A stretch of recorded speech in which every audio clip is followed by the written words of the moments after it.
Stories of North Pole Adventure by Frank Mundell. Preface and Epigraph. This volume does not pretend to be a history of Arctic exploration.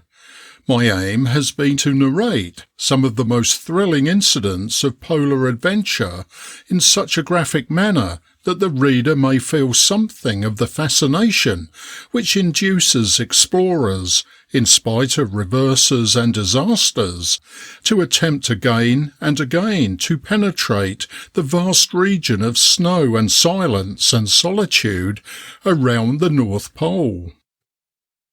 Great care has been taken to ensure accuracy, and, wherever possible, the actual journals of the various expeditions have been consulted, besides a host of minor publications. Signed, Frank Mundell. And now there came both mist and snow, and it grew wondrous cold, and ice mast high came floating by, as green as emerald. And through the drifts the snowy cliffs did send a dismal sheen, nor shapes of men or beasts we ken, the ice was all between. The ice was here, the ice was there, the ice was all around. It cracked and growled and roared and howled, like noises in a swound.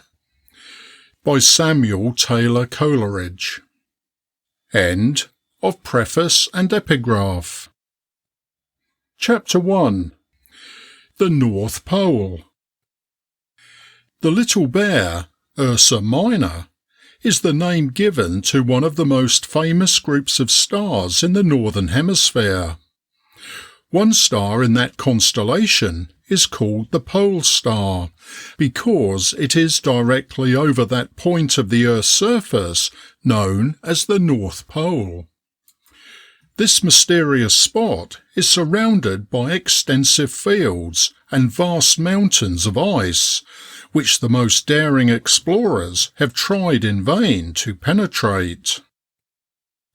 The Arctic Circle includes all the land and water contained within a line drawn round the Earth at a distance of 23.5 degrees, or 1,600 miles from the North Pole. In this portion of the globe, known as the polar regions, eternal winter reigns. The ocean is either frozen over or is full of floating masses of ice, and the land is almost entirely covered with ice and snow throughout the year. During several months the sun never rises over this part of the globe, and the winter is one long night. No sound breaks the awful silence which reigns over this vast region, and scarcely a living creature is to be seen.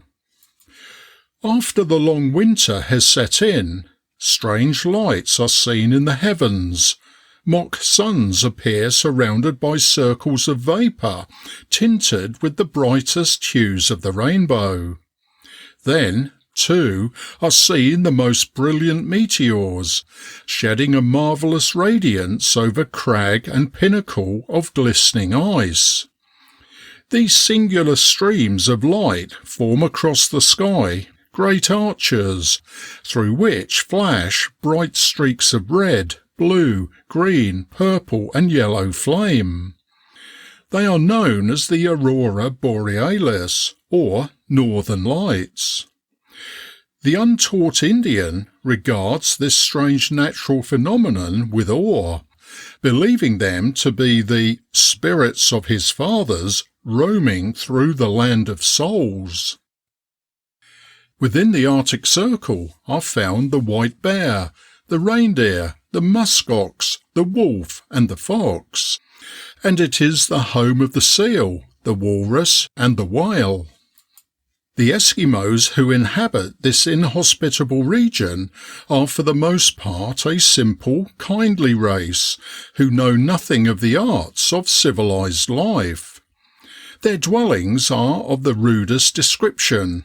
Their clothing consists of garments made of the skins of animals, and they obtain a livelihood by hunting and fishing.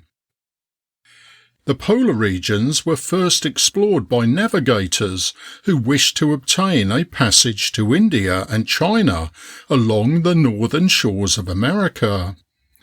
It was for this purpose that the Cabots and other early explorers made their famous voyages hundreds of years ago.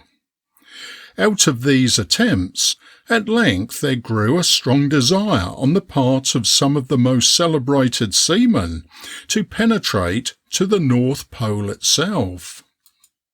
The story of these various expeditions is one of the most romantic and thrilling in the world's history.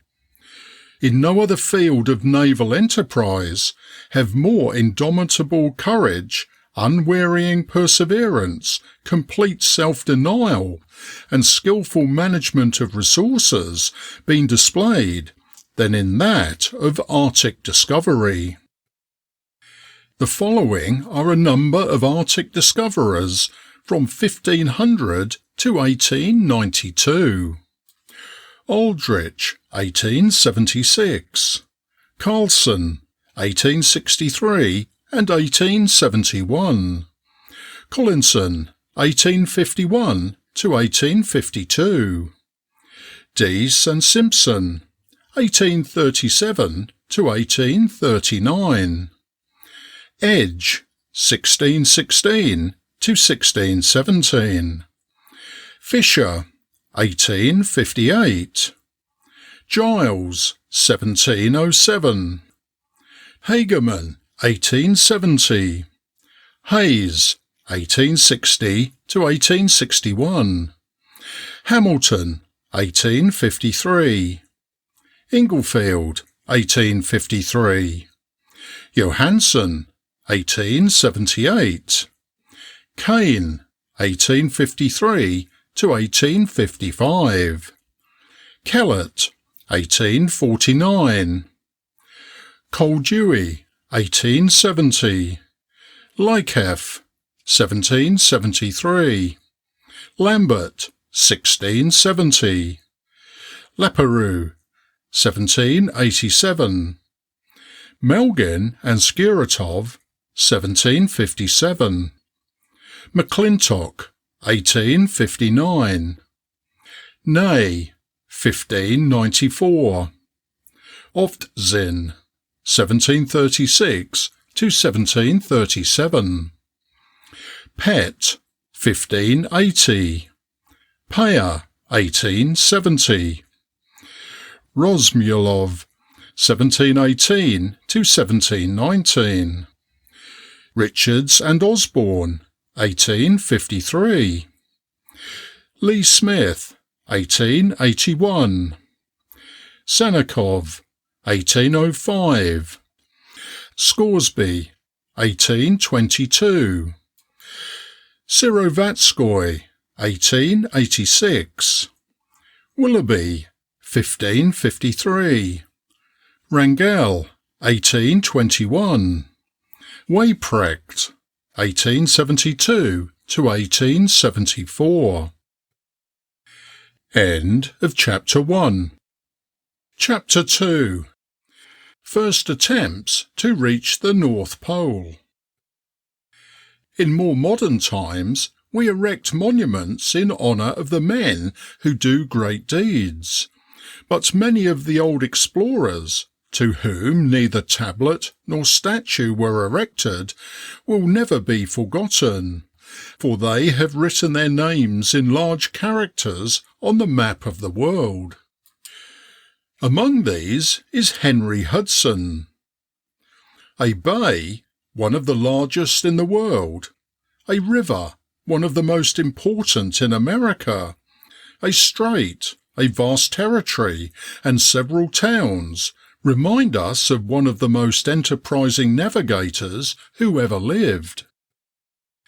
The London merchants, in spite of repeated failures, do not seem to have been discouraged in their hope of finding a northern route to the rich countries of the East.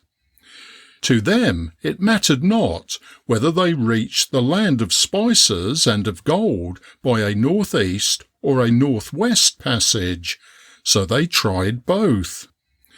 Then a still bolder idea presented itself to the minds of these keen businessmen, who were determined not to allow the Spaniards and the Portuguese to reap all the golden harvests of India and China.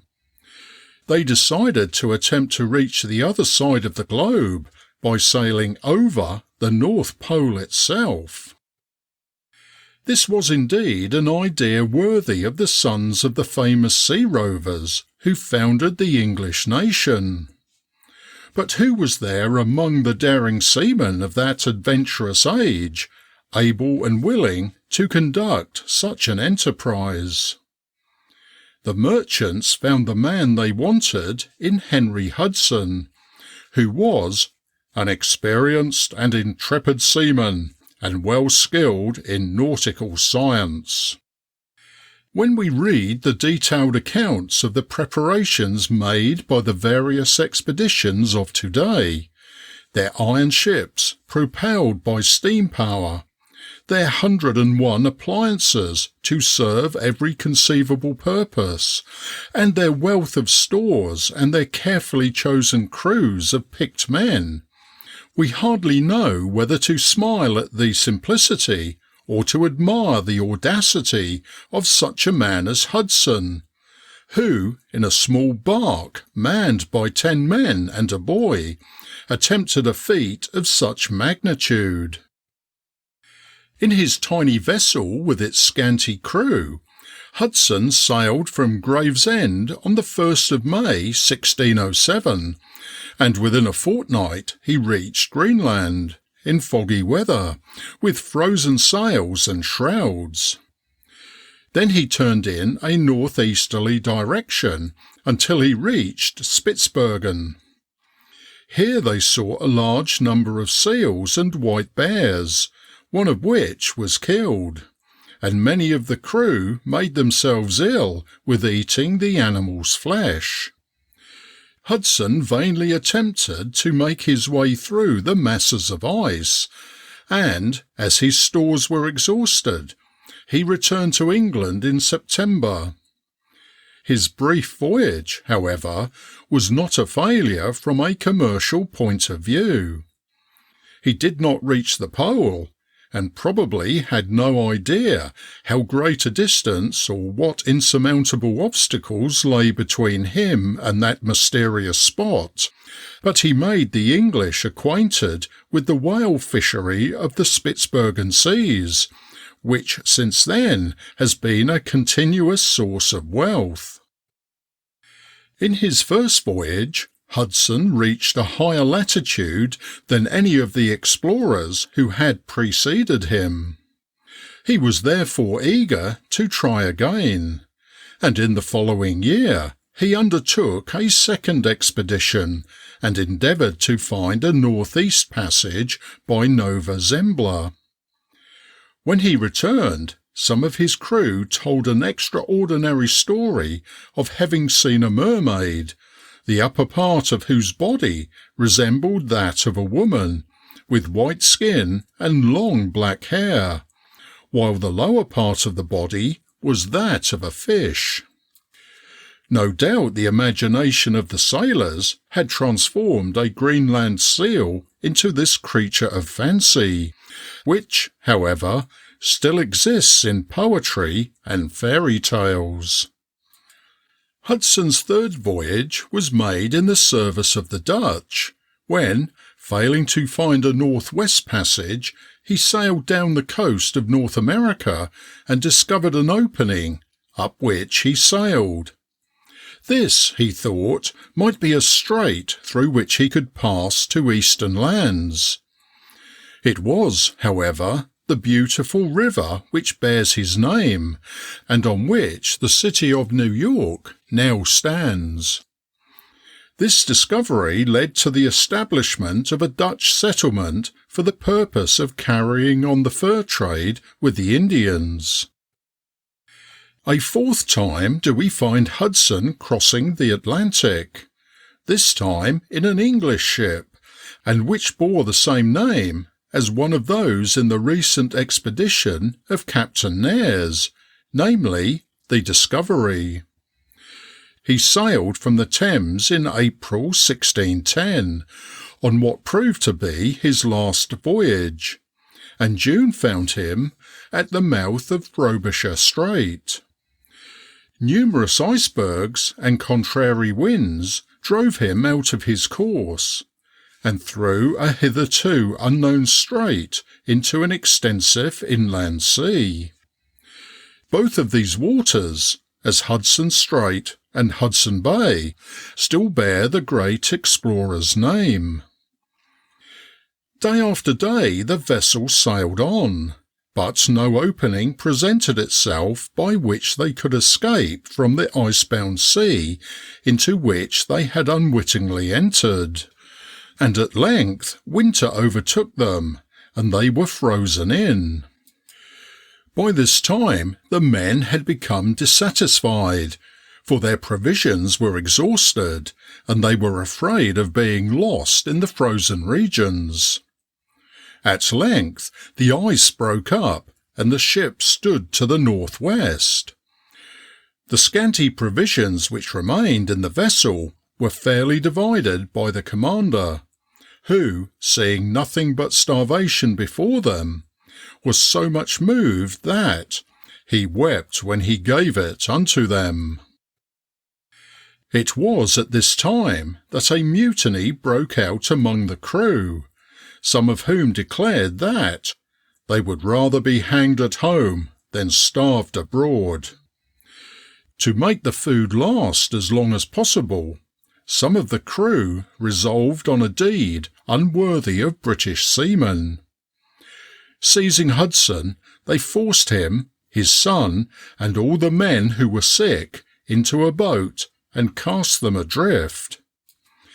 Be it said to his honour that John King, the carpenter, unable to prevent this terrible outrage, sprang into the boat, resolved rather to die with the captain than to abandon him. The boat and its unfortunate crew were never heard of again, and Henry Hudson, one of the bravest and most daring of English seamen, found a grave in the waters of the sea he had discovered. Of all the sea shapes death has worn, may mariners never know such fate as Henry Hudson found in the labyrinths of snow. The ship reached Ireland in safety, but the few survivors were in a terrible plight. Some of the mutineers had been killed and wounded in quarrels among themselves, and all had suffered terribly from starvation.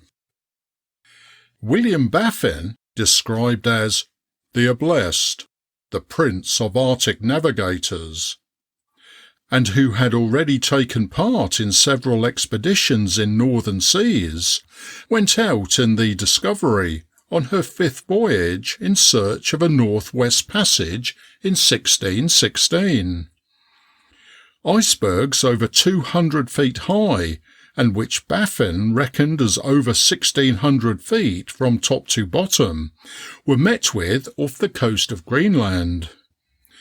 Pushing northward, the cold was so intense that on Midsummer Day the shrouds, ropes and sails were so frozen that the men could scarcely handle them. Determined not to be turned aside by any difficulty, Baffin succeeded in discovering a great opening which he named Smith's Sound, after Sir Thomas Smith, the chief of the merchant adventurers who had fitted out the expedition. It is interesting to note that this opening, discovered nearly 300 years ago by William Baffin, has been regarded by all explorers from that time to the present as the only one by which there is any hope of reaching the North Pole. While in this sound, Baffin noted the greatest variation of the compass that had yet been known. In fact, he says, "A course northeast by east is true north, a thing incredible and matchless in all the world besides." The lateness of the season obliged the explorers to turn back to avoid being frozen in for many months.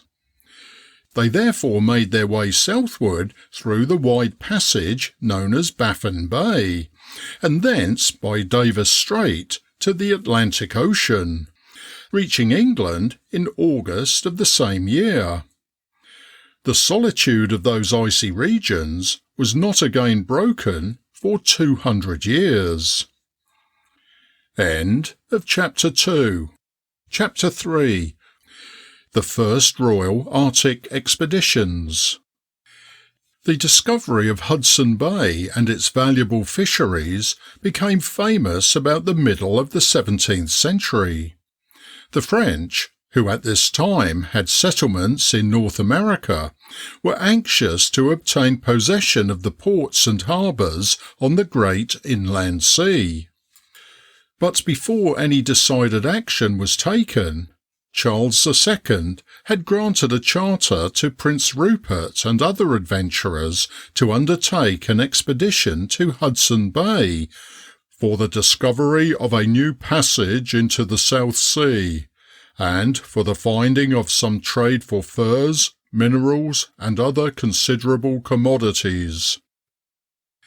This charter, granted in 1669, declared that the king, wishing to promote their endeavours for the good of his people, was pleased to confer upon them the exclusive possession, with all the trade thereof, of all the land and territories in and around Hudson Bay.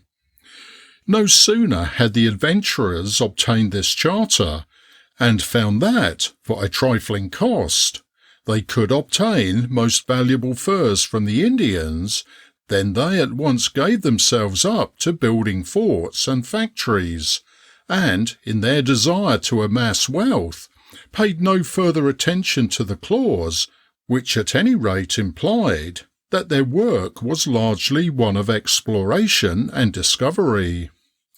After this, for a considerable period, we hear a good deal about the Hudson Bay Company of Traders, but nothing about the North-West Passage, which was still unknown.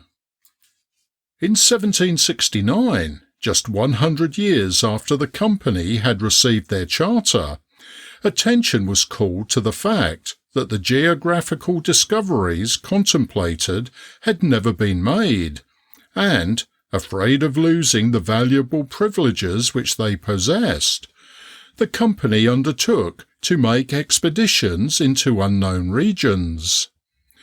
This, however, was done in such a careless and half-hearted way that the failure which followed was a foregone conclusion. Samuel Hearne, the leader chosen by the company, had with him a number of Indians from the Hudson Bay Territory.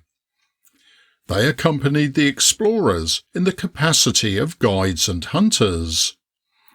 These men came across an Eskimo encampment, which they attacked in the night, and, in the most barbarous and cruel manner, put to death about 20 men, women, and children. It is a matter for regret that the agents of the company stood quietly by, without in any way attempting to prevent the massacre.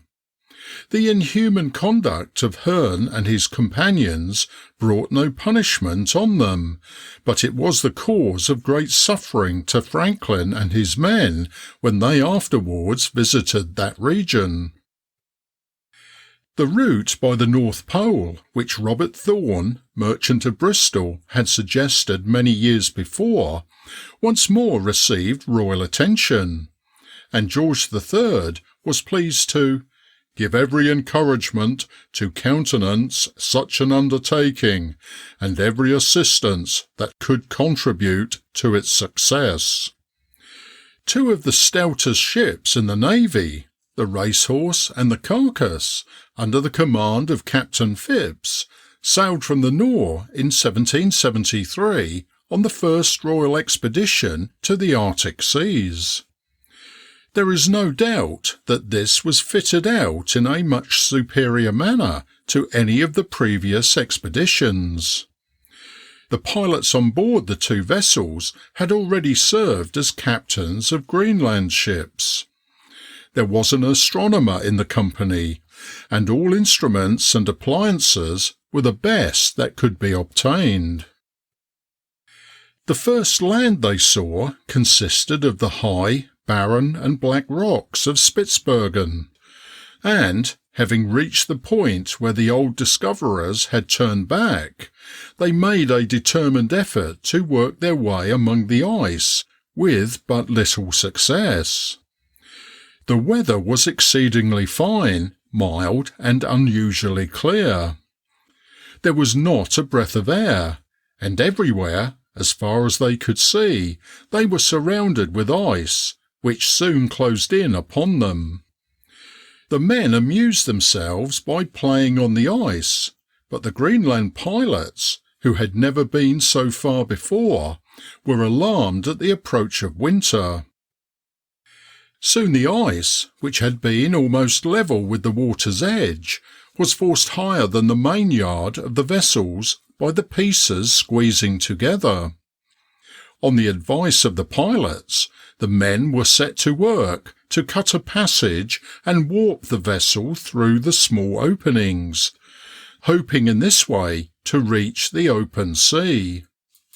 With great labour, pieces of ice 12 feet thick were sawn through, but the utmost efforts of the sailors did not move the ships more than 300 yards. On board the Carcass, there was a young midshipman who was appointed to command one of the boats sent out to explore a passage into the open water.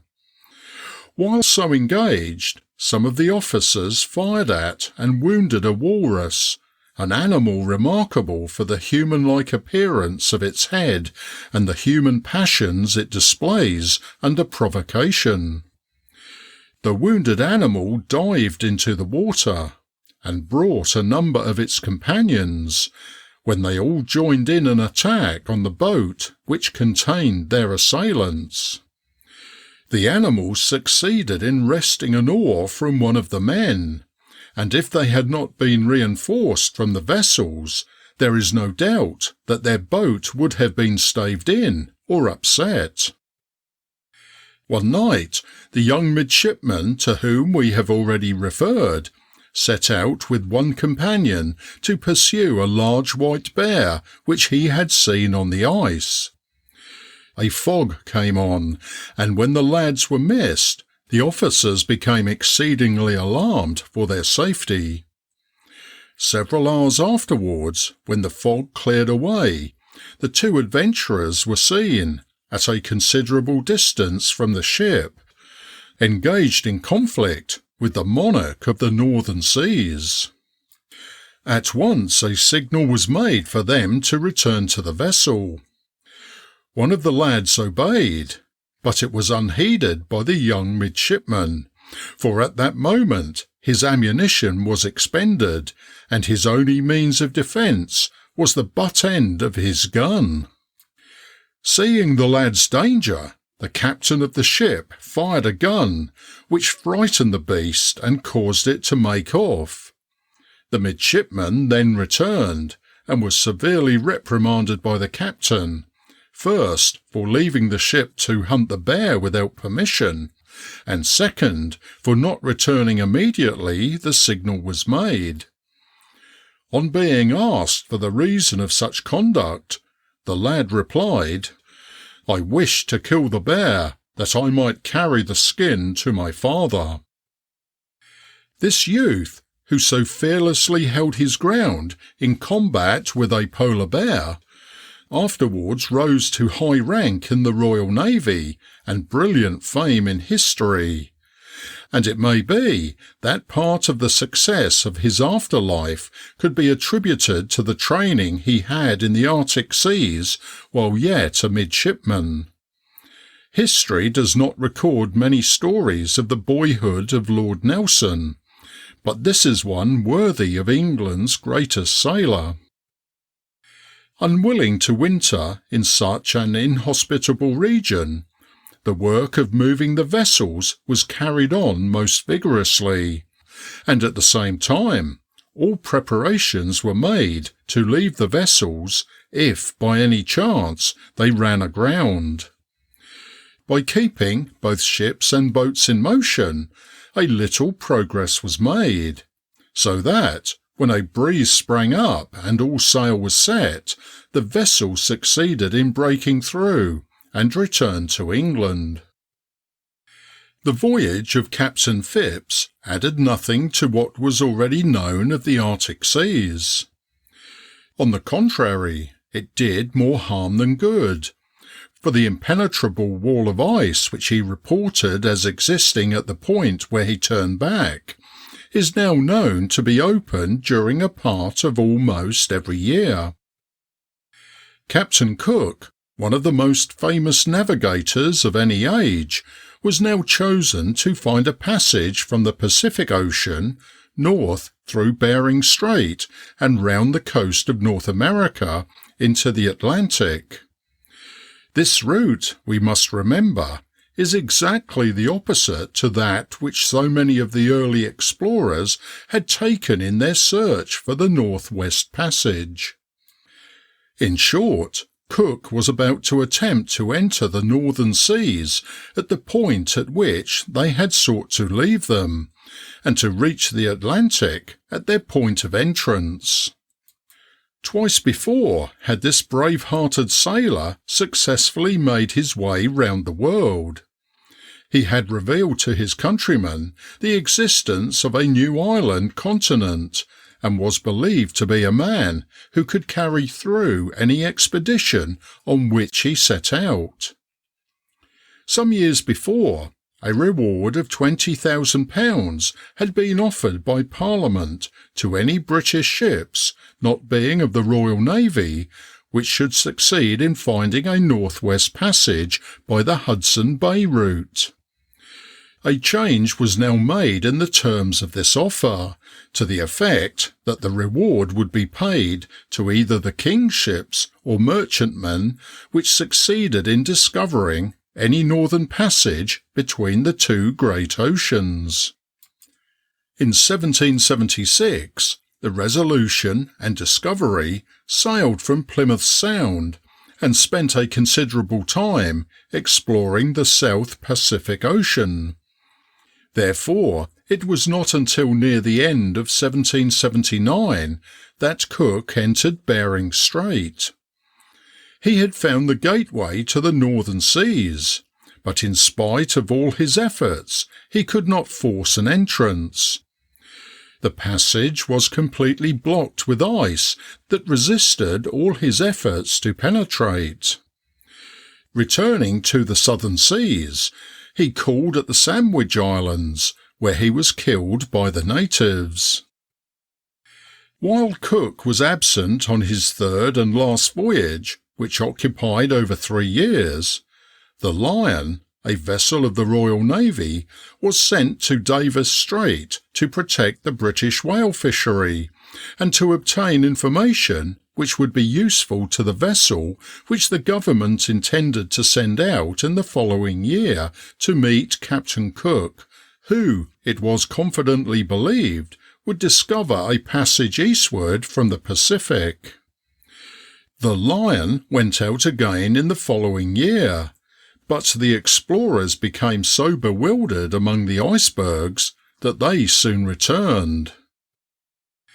In 1789, Alexander Mackenzie made an overland journey to the shores of the Polar Sea.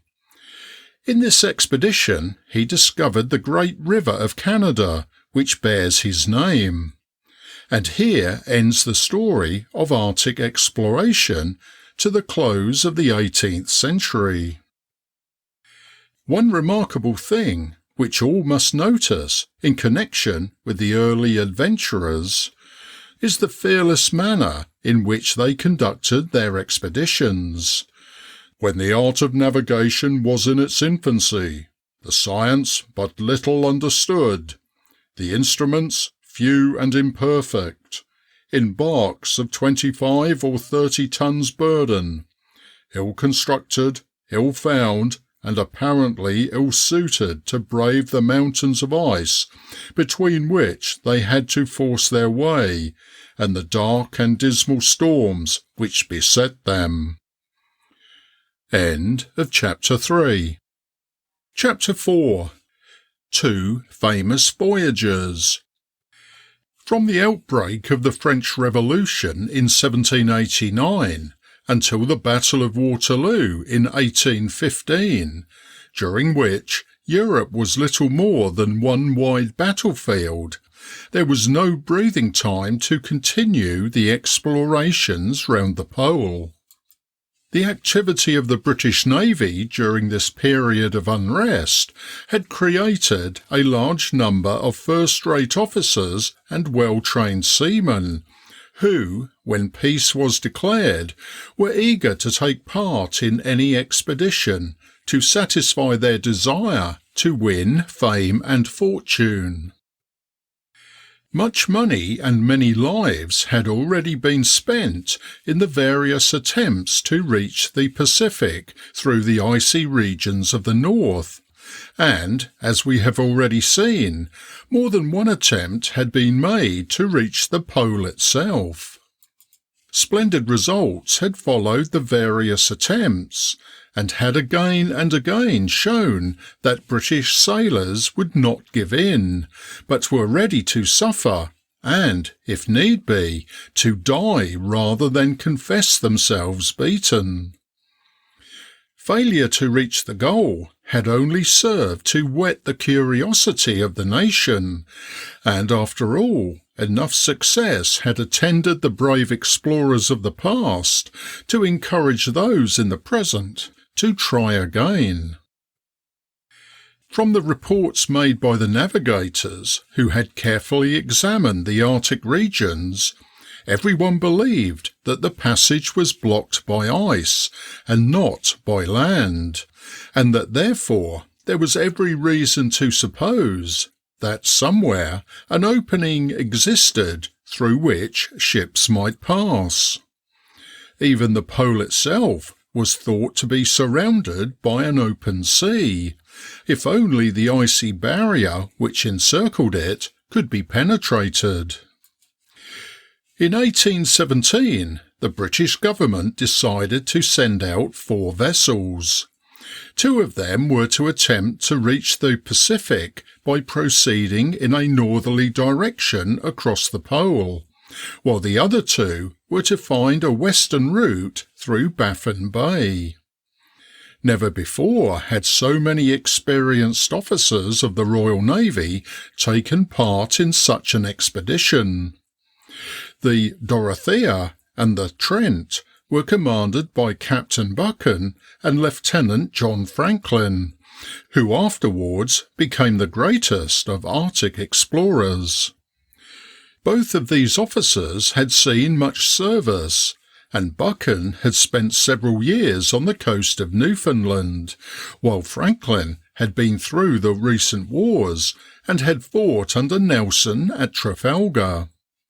These, then, were the 2 men sent out by the Admiralty to sail across the pole to the Pacific. In April of the following year, the vessel sailed out of the Thames and soon reached a high degree of latitude.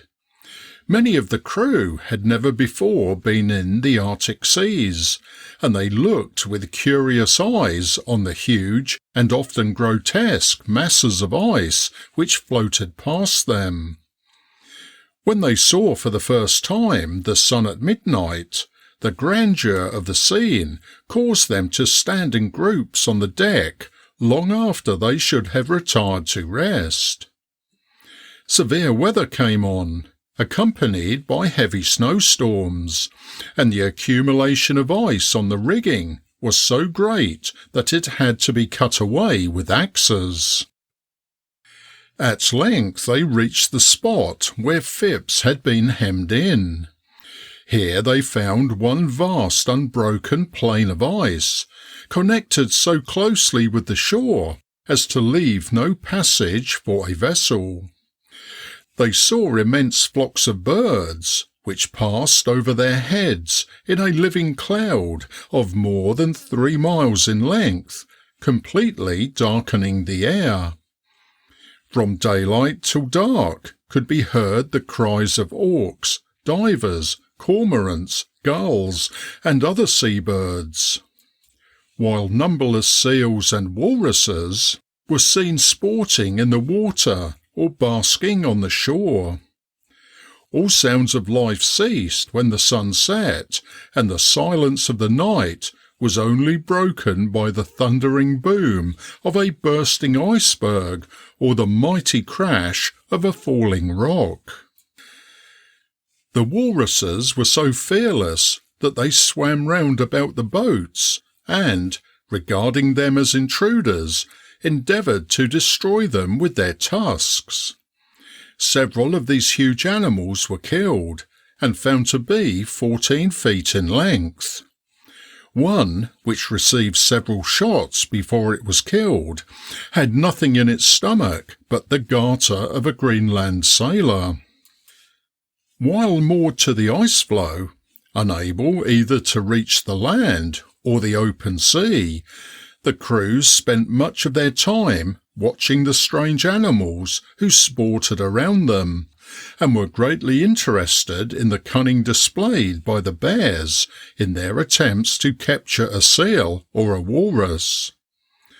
At length an opening appeared in the ice, and the crews had to leave their walrus hunting, reindeer stalking, and shooting wildfowl to attend to the working of the ships. Their progress, however, was very slow, and a large number of the men were employed walking along the ice, hauling the vessels as best they could.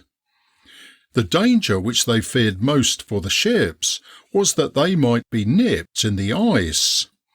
This nipping is caused by the constant changes which the ice undergoes, by the influence of wind and weather, when the edges of the pack meet with a terrific crash which nothing made of wood can withstand.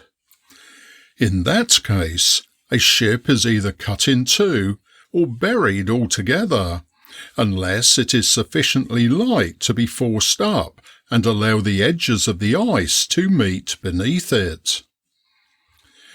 Unable to find a northern route along the shores of Spitzbergen, Buchan and Franklin endeavoured to reach Greenland, when they suddenly found themselves threatened by an enormous pack of ice. Shock after shock took place, which made the timbers shiver. Finding it impossible to proceed, they had to resort to the desperate expedient of charging the pack. Iron plates and walrus hides were hung round the bows of the vessels to lessen the effect of the contact. The masts were also securely tied, and the hatches were battened down. Nearer and nearer came the glittering masses, which were being tossed hither and thither like corks on the bosom of the tempestuous ocean. Suddenly the vessels dashed amongst the churning breakers, which were beating with thundering noise on the pack. Above the sound of the wind and waves was heard the cry, "Steady! Hold on for your lives!" And every man laid hold of the part of the vessel nearest to him, as it cut its way through the lighter ice, and then met the pack with a shock that threw every man on the deck. It is impossible to describe the successive dangers through which the vessels passed as they were helplessly tossed from pack to floe, at the mercy of wind and wave and iceberg. At length the open sea was reached, but both ships were in such a battered condition that no time was lost in making for Fairhaven in Spitzbergen, where they came to anchor. It was then found that the Dorothea was practically a wreck. While the vessels were being repaired and refitted for the homeward voyage, the northwest coast of Spitzbergen was surveyed, and enormous glaciers of great height and length were seen. On more than one occasion, the edge nearest the sea broke off with a noise resembling thunder, and floated away, to add one more to the countless icebergs of those dangerous seas. In October, the Dorothea and the Trent arrived safely in the Thames. Thus, says one of the officers, terminated the third endeavour made under the auspices of the British government to reach the pole, an attempt in which was accomplished everything that human skill, zeal and perseverance under the circumstances could have effected, and in which dangers, difficulties and hardships were endured, such as have rarely been met with in any preceding voyage. While Buchan and Franklin were endeavouring to find a passage to the pole by sailing north, the Alexander and the Isabella, under Captain Ross and Lieutenant Parry, were engaged in a similar expedition in search of a northwest passage to India. Ross and Parry had both been employed in the Navy from their earliest years, and Parry was familiar with the dangers and difficulties of navigation in Arctic seas. Reaching the coast of Greenland in May, the explorers saw their first iceberg, which was of an enormous size, and which was regarded with great curiosity by most of the crew, though, as the commander remarks, they ere long became only too familiar with these large masses. Off one of the islands the vessels anchored, and an Eskimo, who had been on a visit to England and was now acting as interpreter, proceeded on shore, and shortly afterwards returned with a number of natives in their canoes. Captain Ross and his officers soon became very friendly with the natives, who gave him a sledge and dogs in return for a musket. Some of the women came on board, and, after partaking of coffee and biscuits in the cabin, enjoyed a dance with the sailors on deck. The master of ceremonies was the travelled Eskimo, who was at once seaman, interpreter, draftsman, fisher of seals and hunter of white bears. A few days afterwards, the vessels were found to be in the track of Baffin, which had not been followed for 200 years. But the fogs which surrounded them greatly hindered their progress, and the vessels had to be assisted by the whole ship's company, dragging at a rope and marching to music, the performer leading the way. At length they came to a large bay, which Ross named after Lord Melville, the First Lord of the Admiralty. It abounds with whales, many of which were captured by the explorers. This bay has been the scene of many terrible catastrophes. Whole whaling fleets have been nipped in the ice and crushed like walnuts. In one instance, 19 vessels were destroyed, occasioning a loss of over £150,000. When this disaster befell the ships, more than 1,000 men were encamped on the ice, on which they had erected tents, and were engaged in dancing and frolic. The day received the name of Baffin's Fair.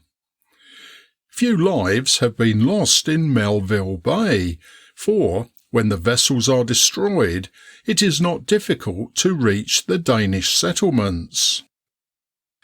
Day after day was spent in slowly cutting a passage through the ice with great saws worked over a block suspended between poles. On one occasion, the pressure of the ice resulted in a trial of strength, which, for some time, seemed to be in favour of the ice. But when it appeared impossible for the ship longer to withstand the advancing ice, she rose several feet and avoided the contact. This was followed by a terrible collision between the two vessels, which it was impossible to prevent, as they were borne together by the ice. Anchors and cables were broken, and one boat was smashed to pieces. Just when all hope was gone, the two fields of ice began to recede, or there is little doubt that both ships would have been destroyed. Not long afterwards, the vessels were clear. The Eskimos now appeared in large numbers and drove backwards and forwards on the ice in their dog sledges, but the explorers had some difficulty in opening up communications with them, as they seemed afraid that their visitors meant mischief. Friendly signs and presents thrown to them at last succeeded in quieting their fears, and when they found that the interpreter could speak their language, they were very curious to know what kind of creatures the ships were, and whether they came from the sun or the moon. Nor could they be persuaded that the vessels were not alive, as they had seen them move. After a time, Ross and Parry ventured to land, and approached the natives in a friendly manner for fear of frightening them. On reaching the group, they displayed a number of presents. The article which created the most astonishment was a looking-glass, in which for the first time they saw their own faces reflected. They were then persuaded to go on board, and, to the amusement of the crews, they persisted in regarding the ships as living creatures, and saying, "Who are you? What are you? Where do you come from? Is it from the sun or the moon?" The interpreter then showed them every part of the vessel, and assured them that it was nothing but a floating house. It was clear from the manner in which they tried to lift the various objects they saw that they had no idea of the weight of iron. Leaving this place, they saw large numbers of whales which approached the ships without showing any signs of alarm. A native dance was here given by two Eskimo girls, which much resembled certain dances practised in India.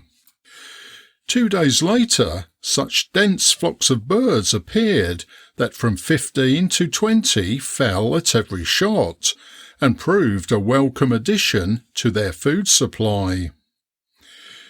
Having reached Smith Sound, Captain Ross came to the conclusion that no passage northward could be found.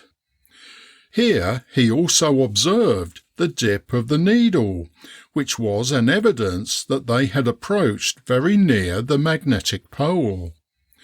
Being, as he supposed, surrounded by mountains, which in the following year were proved to be only a species of cloud, he sailed westward and southward, and again saw what he believed to be ridges of high mountains, but which were nothing but deceptive appearances, and to which he gave various names. On the 14th of November, the vessels reached Grimsby in safety, and though very little was added to the geographical knowledge which previous explorers had obtained, he called attention to the productive fishing ground of Melville Bay, which from that day to this has been frequented every summer by British whalers. End of Chapter 4. Chapter 5. The First Winter in the Arctic Regions. Lieutenant Parry, who in the previous voyage was only second in command under Captain Ross, had no sooner returned to England than he expressed his dissatisfaction at the results achieved. In fact, he said that he could not understand why they had returned when they did, and he also declared that he was perfectly certain that a northwest passage existed and would not be very hard to find. After an interview with Lord Melville, the First Lord of the Admiralty, Parry was placed in command of 2 vessels, the Hecla and the Gripper, with instructions to endeavour to discover a northwest passage from the Atlantic to the Pacific Ocean. On the 4th of May 1819, the Hecla set sail and was followed next day by the Gripper, and in little more than a month the 2 vessels were among the icebergs of the northern seas. Wishing as far as possible to avoid the great enemy of the Arctic explorer, Parry gave the icebergs a wide berth and made considerable progress along the west coast of Greenland. Here, however, the enemy could no longer be avoided. Icebergs became so numerous that from the mast Parry counted nearly 100 of the largest size, while smaller ones seemed to be everywhere. In the middle of Baffin Bay, the vessels were scarcely able to proceed on account of the floes or ice fields, and, even assisted by the men hauling at ropes, they only made 4 miles in 11 hours. To the great delight of Parry, however, open water was again reached, and in one day over 80 whales were seen. Making all sail, the vessels at length reached Lancaster Sound, which Parry regarded as the gate to the unknown region of which he was in search.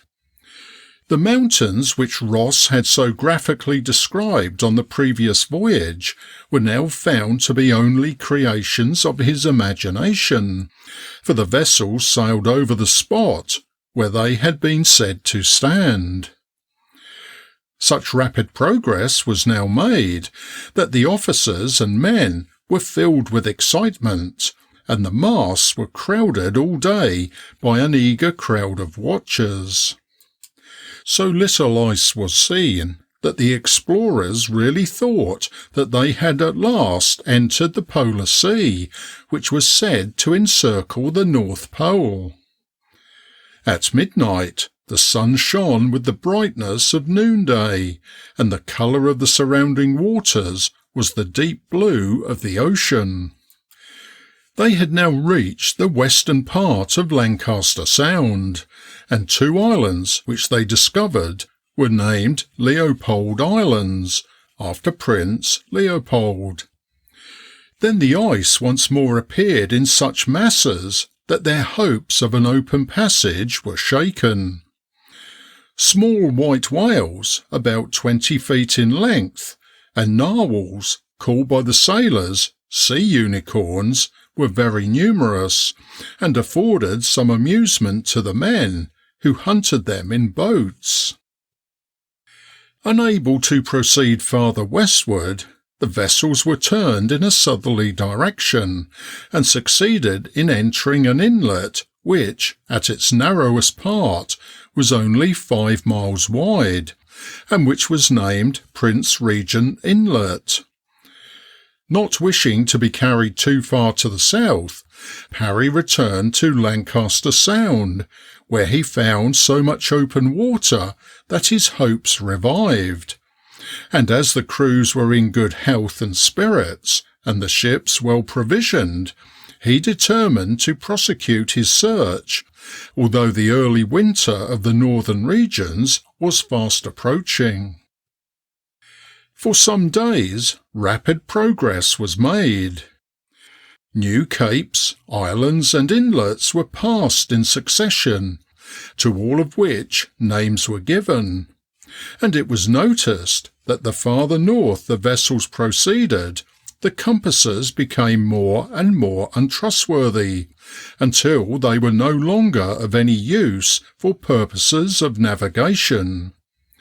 At length they saw the coast of a large island, which was named Melville Island, in honour of Lord Melville. Now there appeared in the sky the first star they had seen, which warned them that winter was rapidly approaching, and that they could not hope to sail much longer in open water. An excursion on land was made, but no traces could be found of any inhabitants. Large numbers of deer, however, were seen.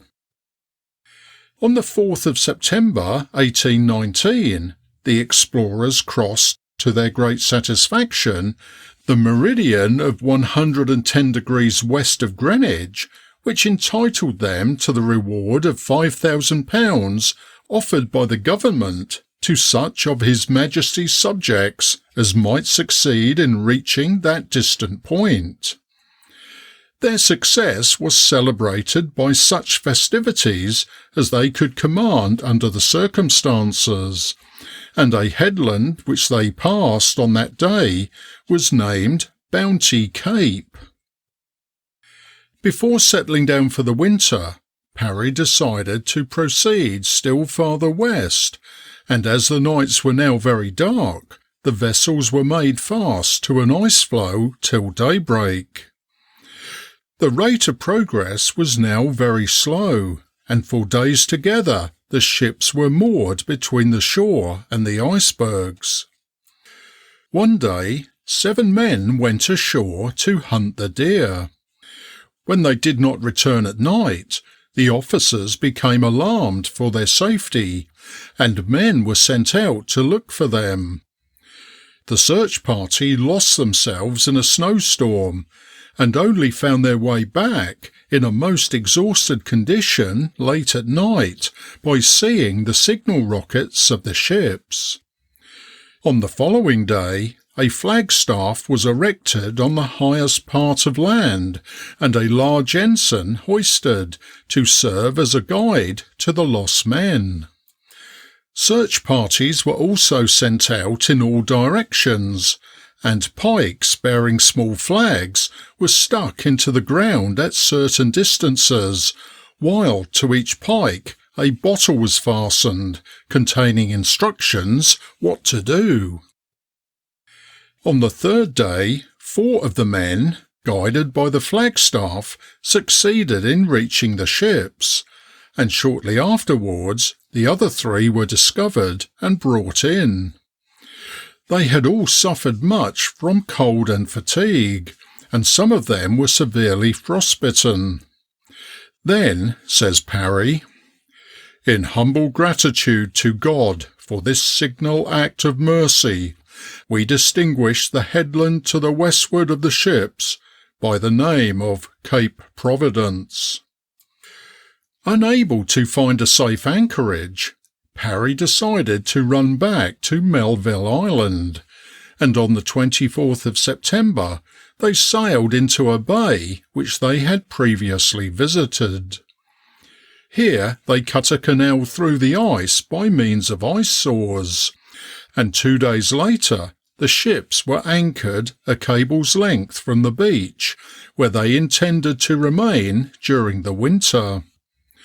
The preparations made by Parry were so thorough for the maintenance of good order and cleanliness, for the preservation of the health of the crews, and for the careful use of the stores, that he proved himself to be one of the most capable officers ever entrusted with so difficult an expedition.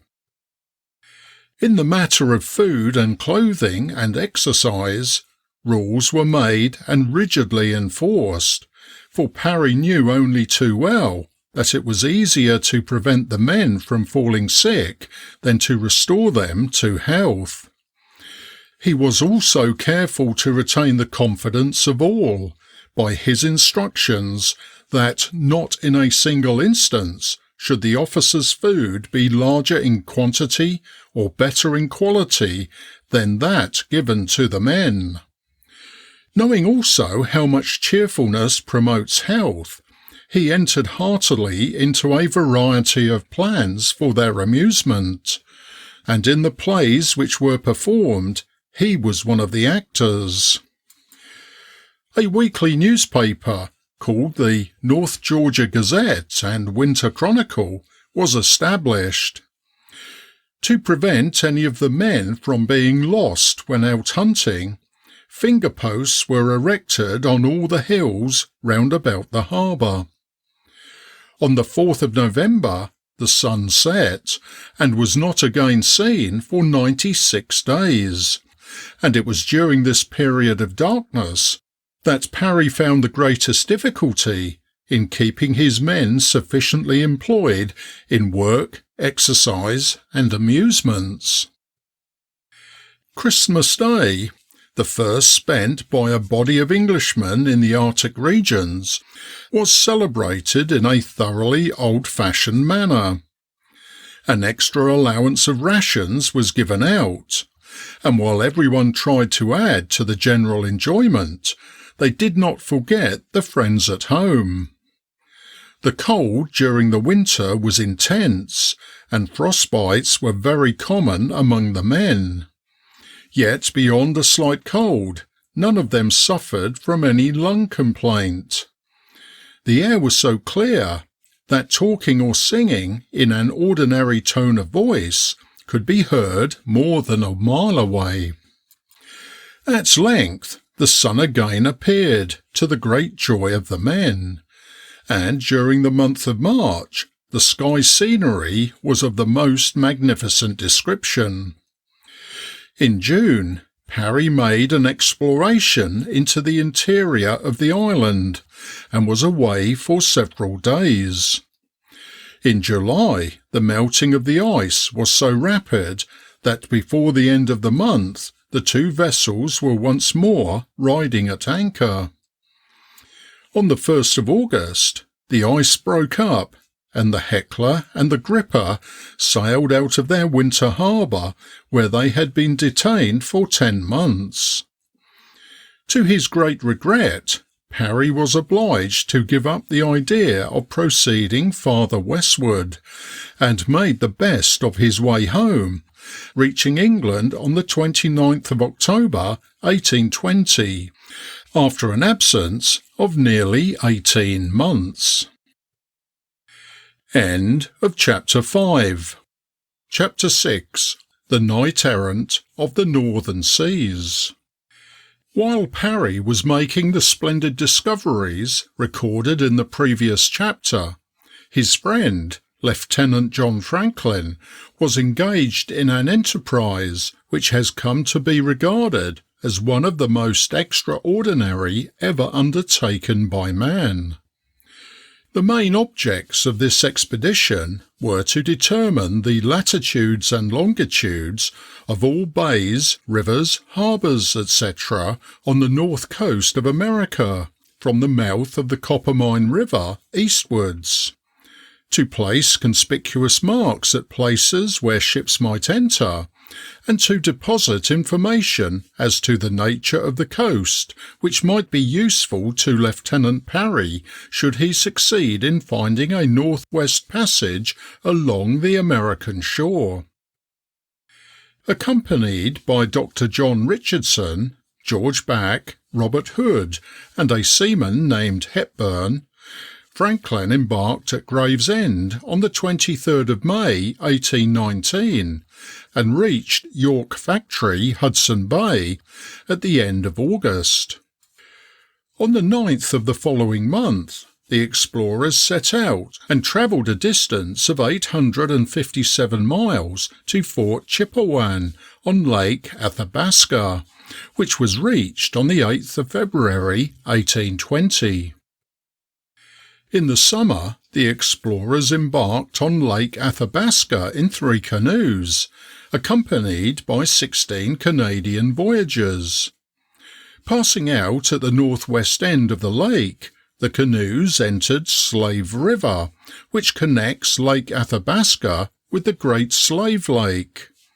Their progress was rapid, and in 11 days they reached Fort Providence on the other side of the Great Slave Lake. Then they advanced to Winter Lake, where they arrived on the 19th of August. Here they decided to pass the winter and erected a house to which they gave the name of Fort Enterprise. Early in the month of June 1821, the party quitted the fort, most sincerely rejoicing that the long-wished-for day had arrived when they were to proceed towards the final objects of the expedition.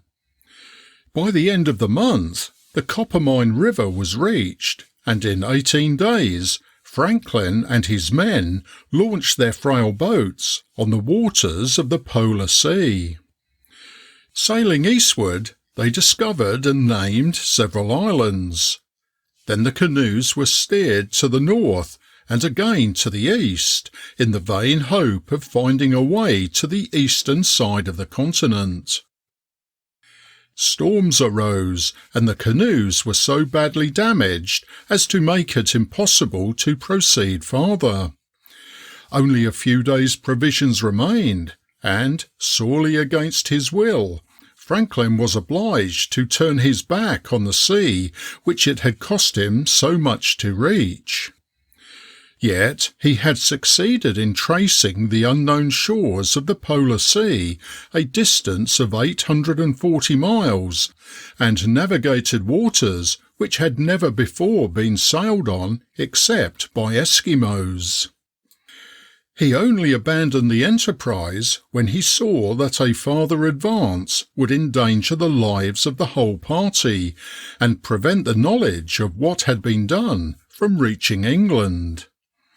The return journey was therefore commenced, and after a perilous voyage the canoes reached Hood River. "Here," says Franklin, "terminated our voyage on the Arctic Sea, during which we had gone over 650 geographical miles." On the 1st of September, the great march inland began. What follows is a record of unparalleled hardships endured with heroic patience. With each man carrying about 90 pounds of baggage, and weakened by long exposure to the rigours of the climate and insufficient food, the progress was necessarily slow, and they advanced at the rate of about a mile an hour. On the 4th of September, the last piece of pemmican and a small quantity of arrowroot were served out. Rain, snow, and wind added to the misery of the situation. For days they lived on a kind of lichen, called by the Canadians rock tripe. Bones made brittle by burning, pieces of skin, and even the remains of their old shoes and whatever scraps of leather they had, were utilised to lessen the pangs of hunger, which distressed them even more than the cold. Starvation looked them in the face, and Back volunteered to go forward and prepare for their arrival at Fort Enterprise. His offer was accepted, and, accompanied by a few men, he set out. Several days passed, and then the men were so thoroughly exhausted that Franklin determined to push forward and send assistance. Leaving Dr. Richardson, Hood, and Hepburn in charge of the remainder of the party, he set out, accompanied by 4 men. Cheered with the thought of the comfort that awaited them at Fort Enterprise, the weary and starving little band struggled on, walking in garments frozen and stiff, and eating their spare pairs of shoes. At length they reached the fort, but what a different sight met their gaze from that which they expected. There was no fire on the hearth, no provisions, nothing but 4 bare walls. A note left by Back told them that he had gone on to the Indian encampment. Soup made of pounded bones and singed hide, together with rock tripe, was their only food for 18 days. When Richardson and Hepburn arrived, they had a melancholy tale to tell. Hood had been murdered by an Indian, whom the doctor afterwards shot in self-defence. They brought with them a partridge which Hepburn had shot, and the 6th part of this was the first morsel of flesh that Franklin and his companions had tasted for 31 days. Relief came at last. Back had lost no time in sending food to the fort, and to do so he had undergone hardships which nothing but the hope of obtaining help for his friends could have enabled him to endure. The difficulties which afterwards beset Franklin and his companions were slight in comparison with those through which they had already passed, and on the 14th of July 1822 they reached York Factory, whence they embarked for England. "Thus," says Franklin, "ended our long, fatiguing and disastrous travels in North America, having journeyed by water and by land, including our navigation of the Polar Sea, 5,550 miles." Undaunted by the disasters and the sufferings which he had experienced, Franklin determined to make a further exploration of the North American coast. He therefore laid before the Lords of the Admiralty a plan for an expedition overland to the mouth of the Mackenzie River, and then by sea to the northwestern extremity of America, with the combined object also of surveying the coast between the Mackenzie and the Coppermine rivers. His proposals were favourably received, and preparations were made to fit out an expedition. 3 boats were specially built at Woolwich for the navigation of the Polar Sea, and arrangements were made for a supply of provisions along the proposed route. Franklin, now a captain, set sail from Liverpool on the 16th of February 1825, accompanied by Dr. Richardson and Lieutenant Back. For some time before the day of sailing, Franklin's wife had been in weak health, and, to relieve the monotony of the sick room, she made a small silken Union Jack. Her husband wanted to delay his departure, but this his wife would not hear of. "Go," she said, giving him the flag. "Never unfurl it until you plant it on the shores of the Polar Sea." A few days after the expedition sailed, she crossed the boundary line of that undiscovered country, from whose bourne no traveller returns.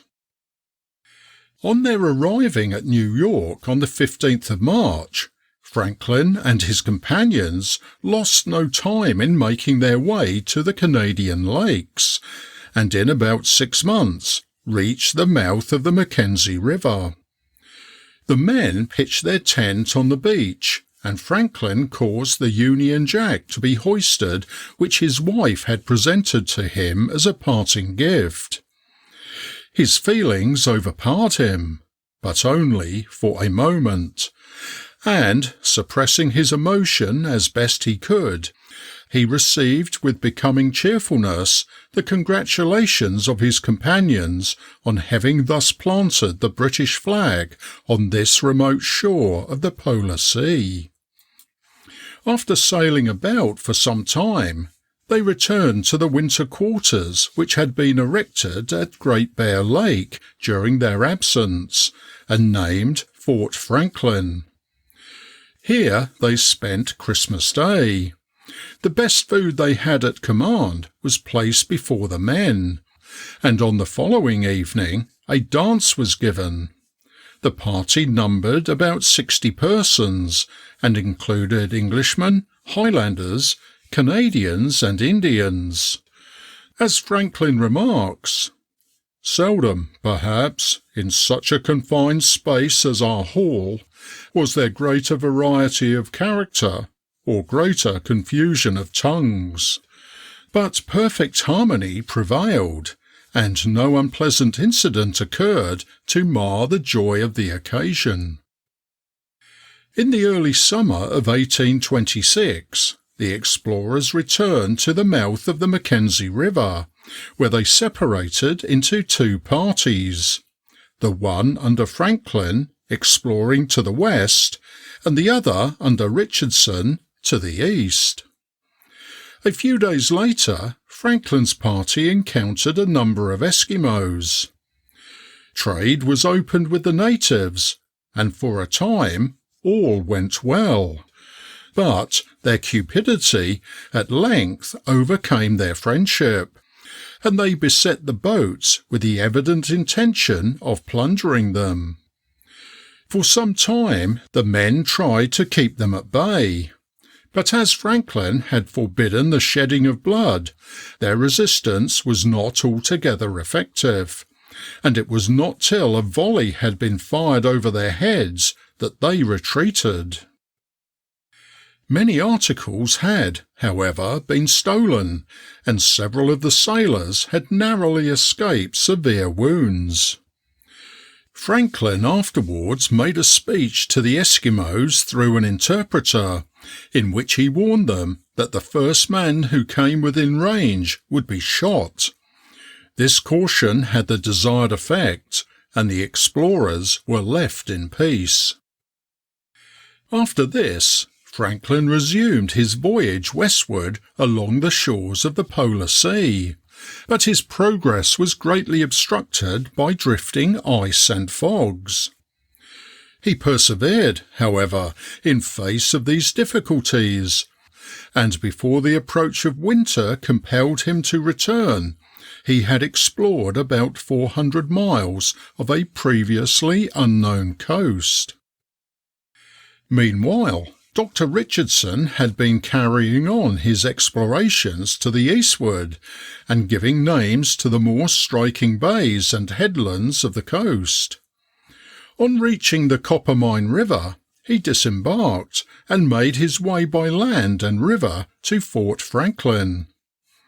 On the way, he came across the remains of some of the fires that had been made in the former terrible march. The journey was accomplished without mishap, and on the 1st of September the fort was reached. A few weeks later, Franklin also arrived safe and well. Thus ended the second land expedition, and the narrative is a pleasing relief to the succession of disasters which attended the former enterprise. We do not again meet with Sir John Franklin in the Arctic regions till the year 1845. About that time, the most eminent scientific men and explorers of the day urged the government to fit out an expedition to make one more attempt at the discovery of the North-West Passage.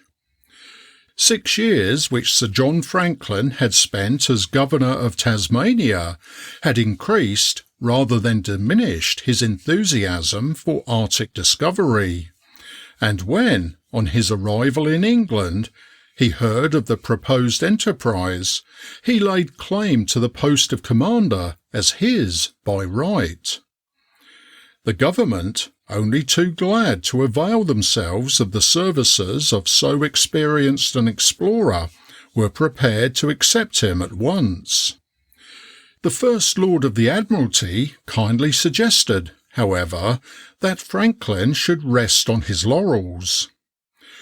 "I might find a good excuse for not letting you go, Sir John," said he, "in the rumour that informs me that you are 60 years of age." "No, no, my lord," exclaimed Franklin, "I am only 59. This characteristic reply swept away the last and only objection to Franklin's appointment. 2 ships of the Royal Navy, the Erebus and Terror, were thoroughly overhauled and fitted out for the voyage.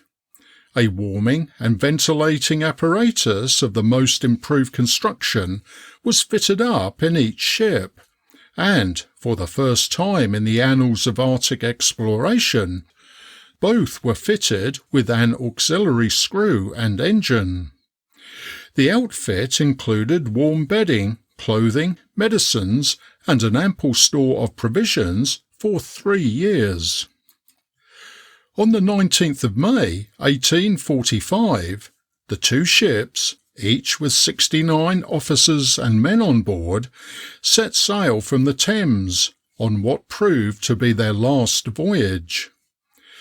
On the 12th of July they reached Greenland, and a fortnight later they were seen by a whaler moored to an iceberg and waiting for an opportunity to cross over to Lancaster Sound.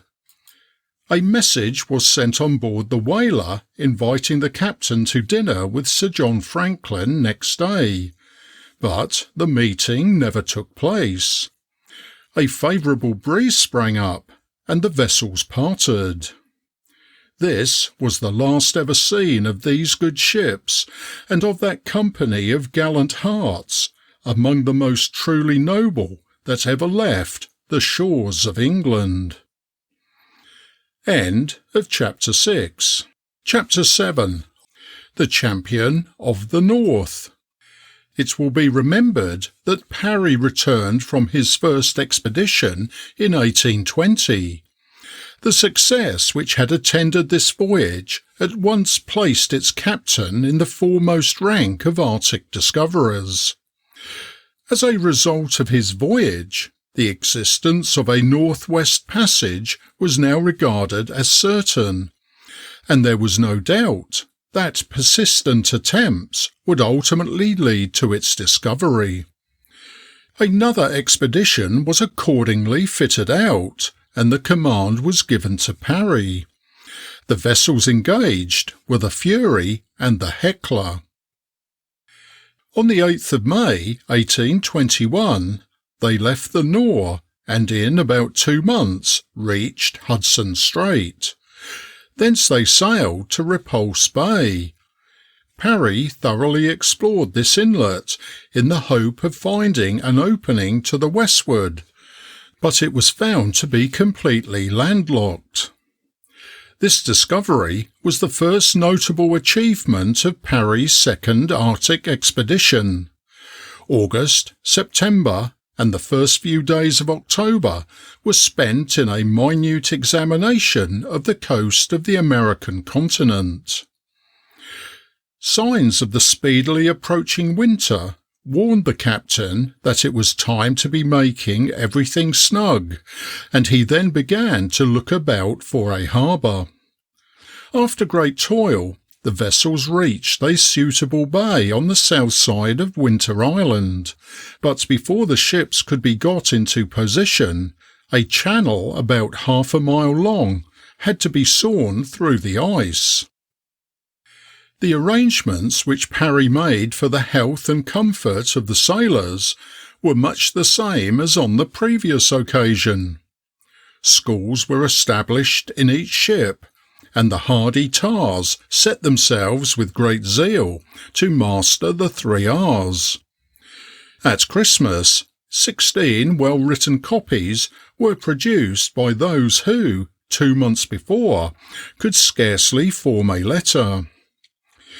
The scientific side of the expedition was not forgotten, and an observatory and house were built for magnetic and astronomical observations. On Christmas Day, divine service was held on board the Fury, and attended by both officers and men of the expedition. Among the luxuries which the dinner on that day afforded was a joint of English roast beef, which had been preserved by rubbing the outside with salt.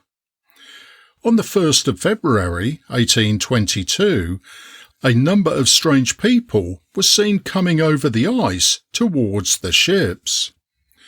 When they were viewed through glasses, the cry was raised, "Eskimos!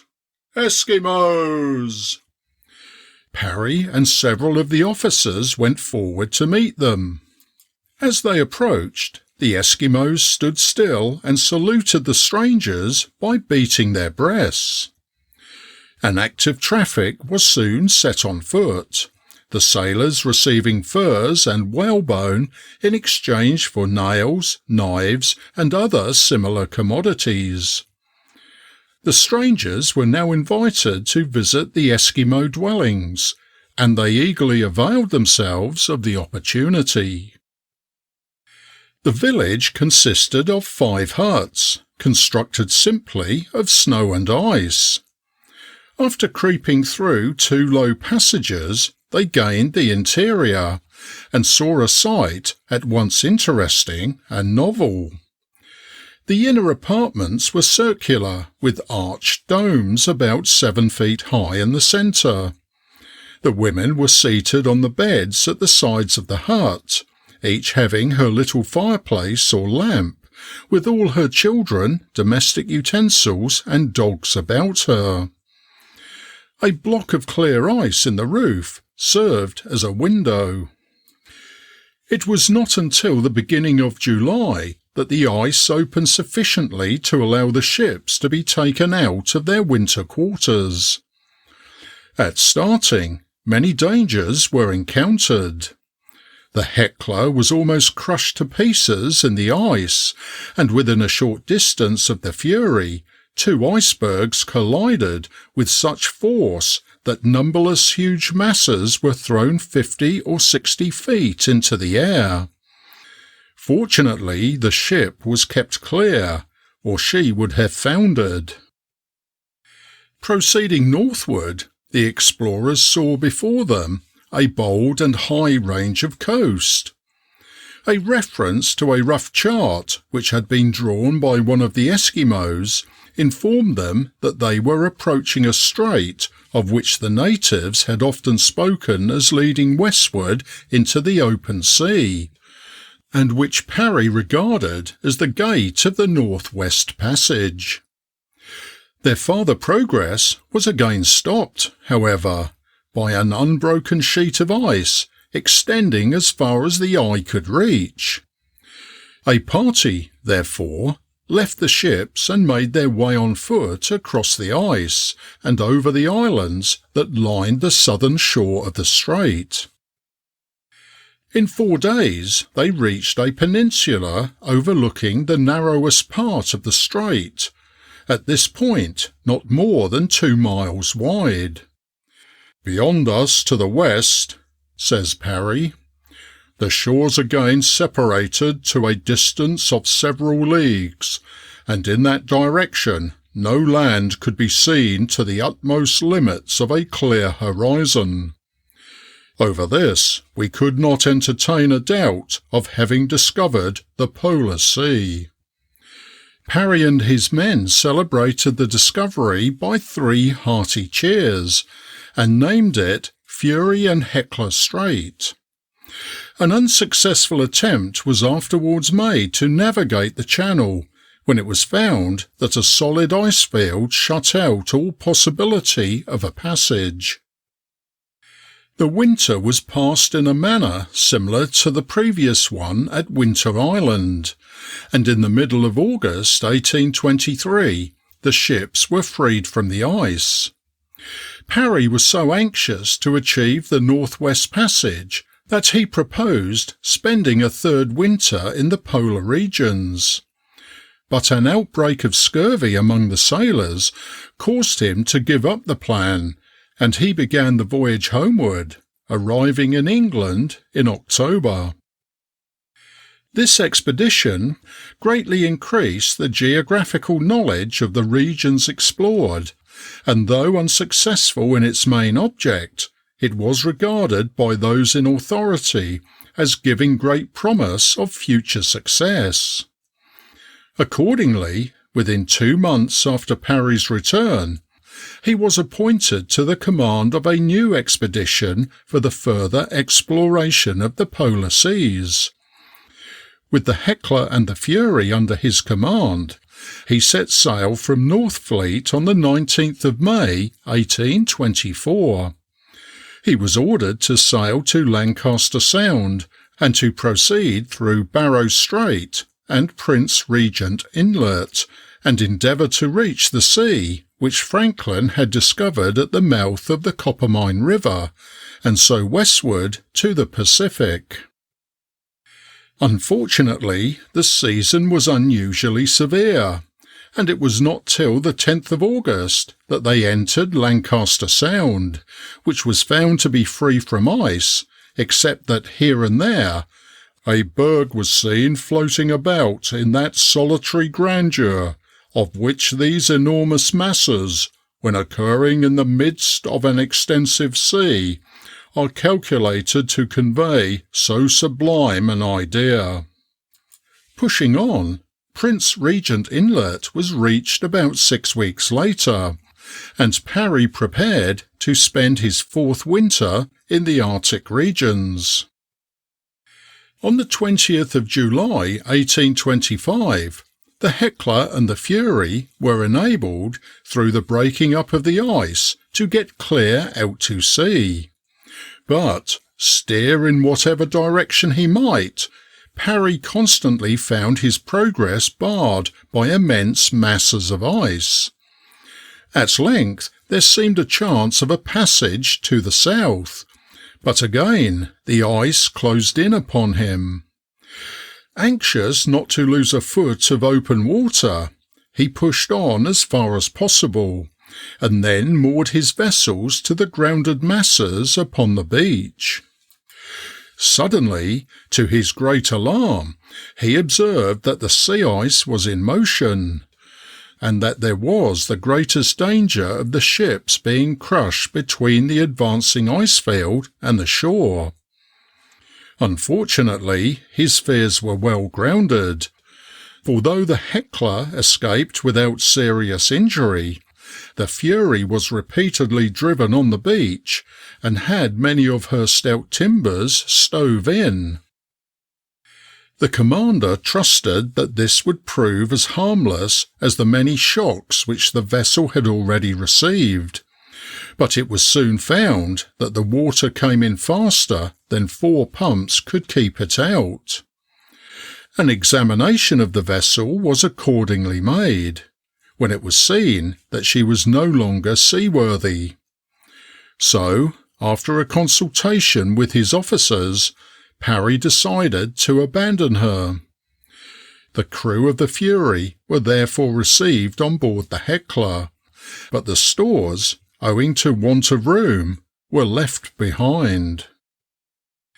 This disaster entirely altered the plans of the expedition.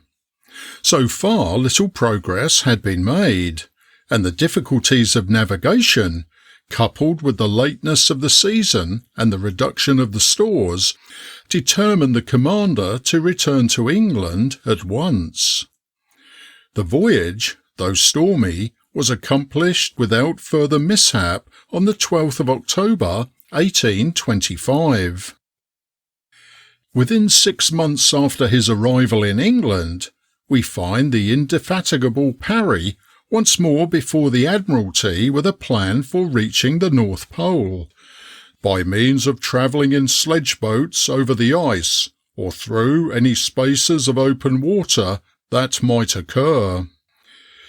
The advantages that science might derive from such a journey, even if it did not reach the goal, caused the Admiralty to look favourably on this daring scheme, and Captain Parry was instructed to make preparations for carrying it out. 2 boats, 20 feet long by 7 feet broad, were constructed at Woolwich under Parry's direction. They resembled what were called troop boats, and had a capacious flat floor. They were framed of ash and hickory, covered with waterproof canvas. Over this were successive layers of fir and oak with a sheet of stout felt between. Runners on each side of the keel fitted them to be drawn over the ice like a sledge. The Hecla left the Nore on the 4th of April 1827 on her 4th Arctic voyage. Steering northward, Spitzbergen was reached, and then began a long and tedious search for a suitable harbour, in which the Hecla might lie safely at anchor during the absence of the boats. It was not till the 18th of June that a secure haven was found on the northern Spitzbergen coast and named Hecla Cove. No time was now lost, and 2 days later the boats, named respectively the Enterprise and the Endeavour, were ready to start. The party numbered 4 officers and 24 men. Provisions for 71 days were taken, and consisted of pemmican, biscuits, cocoa, etc. A quantity of spirit of wine was also carried to serve as fuel. Next day the boats quitted the ship amid 3 hearty cheers from those left behind. For 2 days they sailed over a calm sea, and then they reached a small floe, onto which they hoisted their boats. Captain Parry describes in an interesting manner the singular mode of travelling which they now adopted. The first step was to turn night into day. That is, they began their journey in the evening and ended it in the morning. Thus, while they had quite enough light, they avoided the glare of the sun on the snow and the blindness it often produces. Besides, the snow, being harder at night, presented a firmer surface to the runners of the sledge. "This travelling by night and sleeping by day," says Parry, "so completely inverted the natural order of things that it was difficult to persuade ourselves of the reality, and there were several of the men who declared that they never knew night from day during the whole excursion." Their day was always commenced by prayers, after which they took off their fur sleeping dresses and put on those for travelling. Breakfast consisted of warm cocoa and biscuit. After a journey of 5 or 6 hours, a halt was made for dinner, after which the journey was resumed for another 5 or 6 hours, according to circumstances. They then stopped for the night, as they called it, though it was usually early in the morning. The boats were hauled close alongside each other, and the sails, supported by the masts and oars, were spread over as an awning. Every man then put on dry stockings and fur boots. Supper over, the officers and the men smoked their pipes, and, forgetting the toils of the day, enjoyed an interval of ease. After prayers, they lay down to sleep in the bottom of the boat, and in 7 hours the sound of a bugle, blown by the man on guard, roused them to their breakfast of cocoa, and to a repetition of the same arduous duties. The progress for several days was very slow and laborious. The floes were small, exceedingly rough, and cut up by lanes of water, which could not be crossed without unloading the boats. This obliged them to make 3 and sometimes 4 journeys with the boats and baggage. Thus, on one occasion, we find them, in making a mile to the northward, travelling to and fro about 10 miles, in order to keep the party and the supplies together. Rain, accompanied by dense fogs, added to the difficulties of the route. Many a time Parry was so beset in the soft snow that, after trying in vain to extricate his legs, he was compelled to sit down and rest before making further attempts. while the men who were dragging the sledges were often obliged to crawl on all fours to make any progress at all. Such was the stupendously laborious manner in which the expedition crept northward from day to day. Still they pressed forward, full of hope that they would yet reach the solid fields of unbroken ice which former explorers had spoken of as stretching away to the north. These hopes were, however, doomed to disappointment. From a hummock 40 feet in height, Parry had a view of the surrounding masses, but all presented the same broken and rugged appearance. He therefore relinquished all hope of reaching the pole, but resolved to push on and try to reach the 83rd parallel of latitude. On the 22nd of July, the expedition had reached latitude 82 degrees 43 minutes, and it seemed as if success was fairly within their reach, when Parry made a discovery which filled him with disappointment. Though their progress had been better for some days, he found that they did not get proportionably nearer the 83rd parallel. Then the unpleasant fact forced itself on his notice, that during their 8 hours of sleep they were being drifted to the southward by the current which prevailed in this part of the polar sea. He therefore made up his mind to return. A day was spent in making observations, and then, on the 27th, the return voyage was commenced. "Sincerely as we regretted," writes Parry, "not having been able to hoist the British flag in the highest latitude to which we had aspired, we shall perhaps be excused in having felt some little pride in being the bearers of it to a parallel considerably beyond that mentioned in any other well authenticated record." No incident of any importance occurred on the return journey, and Hecla Cove was reached without mishap on the 21st of August, after an absence of 61 days, during which they had travelled 1,127 miles.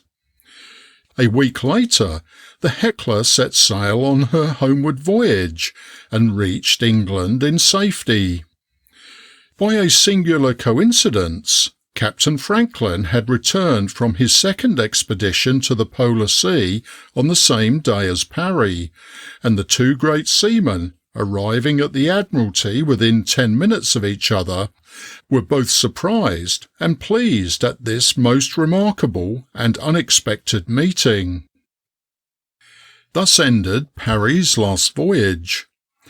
For months after his return, he was received with enthusiasm wherever he went, and honours, including knighthood, were showered upon him both at home and on the continent. When he died in 1855, the Times spoke of him in language which is as true at the present time as on the day when it was written. "No successor on the path of Arctic adventure has yet snatched the chaplet from the brow of this great navigator. Parry is still the champion of the North." End of Chapter 7. Chapter 8. The discovery of the magnetic pole.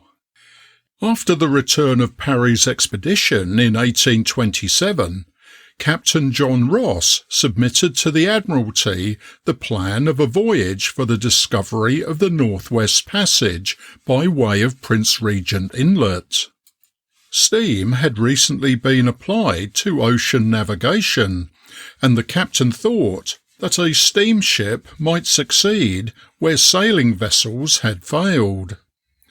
The government, however, did not look with approval on the new venture, and it was not till 1829 that Ross was enabled, through the liberality of his friend Felix Booth, to fit out an expedition. He accordingly purchased the Victory, a paddle steamer which for some time had been employed between Liverpool and the Isle of Man. The vessel was strengthened and many other improvements were made. Provisions were laid in for 1,000 days, and then all was ready to start. Many naval officers volunteered their services and even offered to bear a share of the expenses. But Ross had already chosen as his second-in-command his nephew, Lieutenant James Ross, who had sailed with Parry in all his expeditions. On the 23rd of May, 1829, the Victory sailed from Woolwich. At the outset, the steam engine was found to be a failure. At full speed, it did not propel the vessel faster than 3 miles an hour, and it had frequently to be stopped entirely for repairs. Early in August, Lancaster Sound was reached. Sailing thence, the explorers passed through Regent Inlet and anchored within 1/4 of a mile from the spot where the Fury had been wrecked.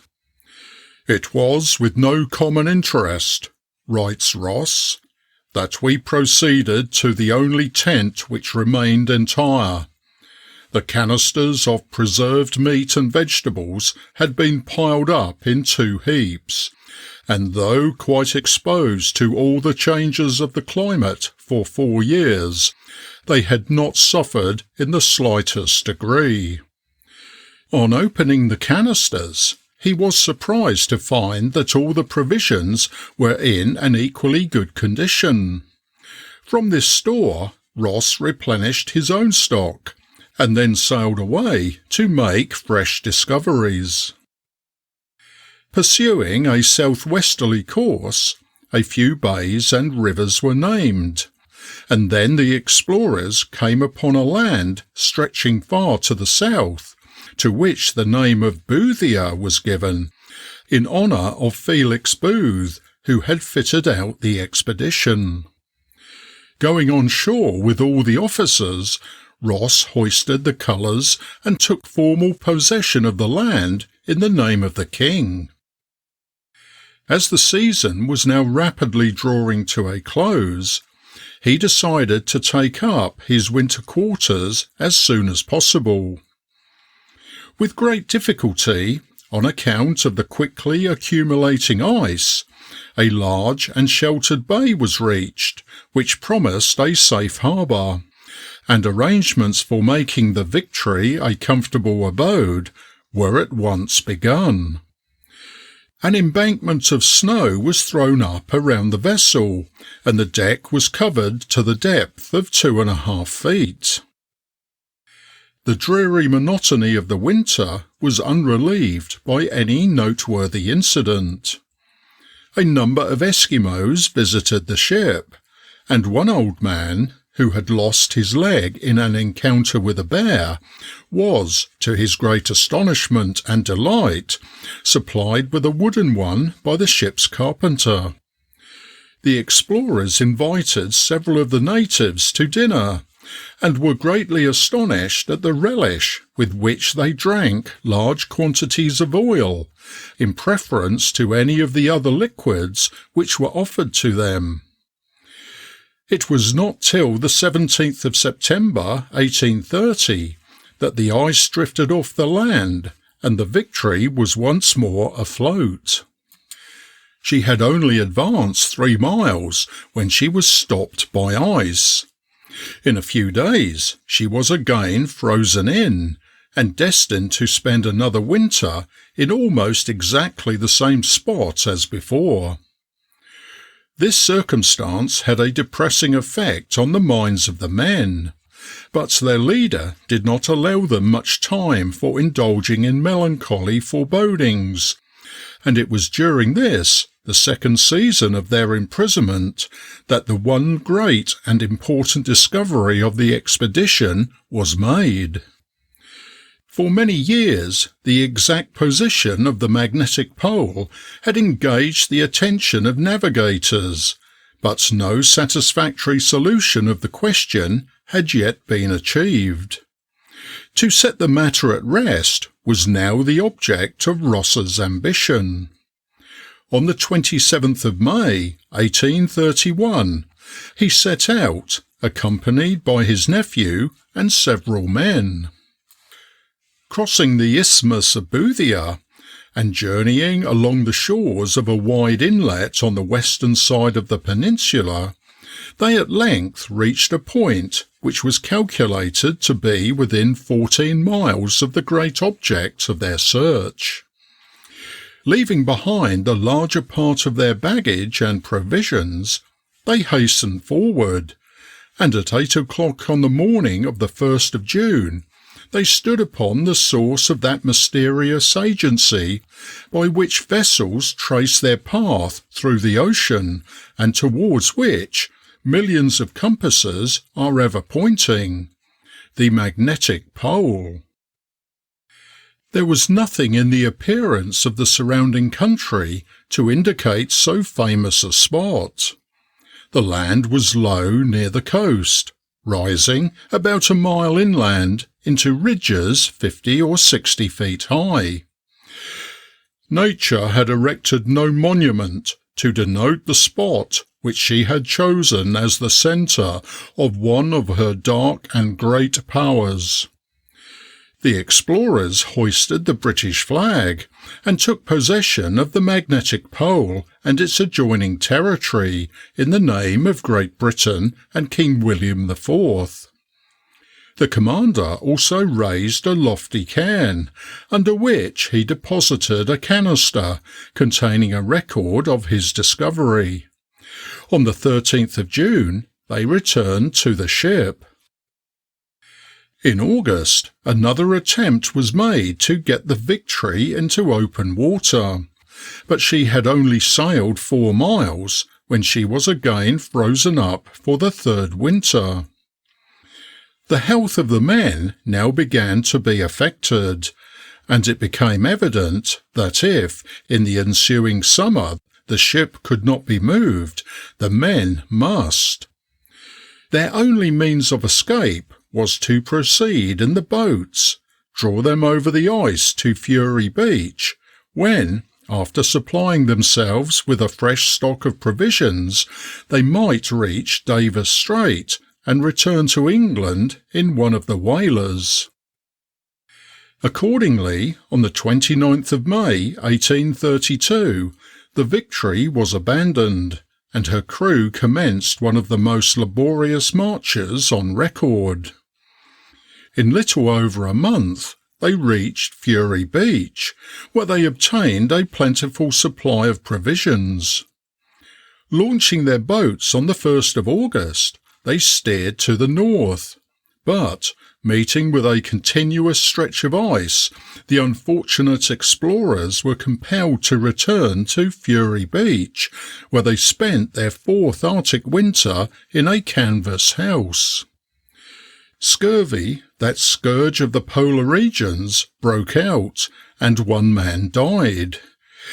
Their situation became daily worse, and Ross knew that if they were not able to get away from the inhospitable coast during the ensuing summer, the chances of their surviving another winter were indeed very slight. On the 15th of August 1833, the ice broke up, and they again set out.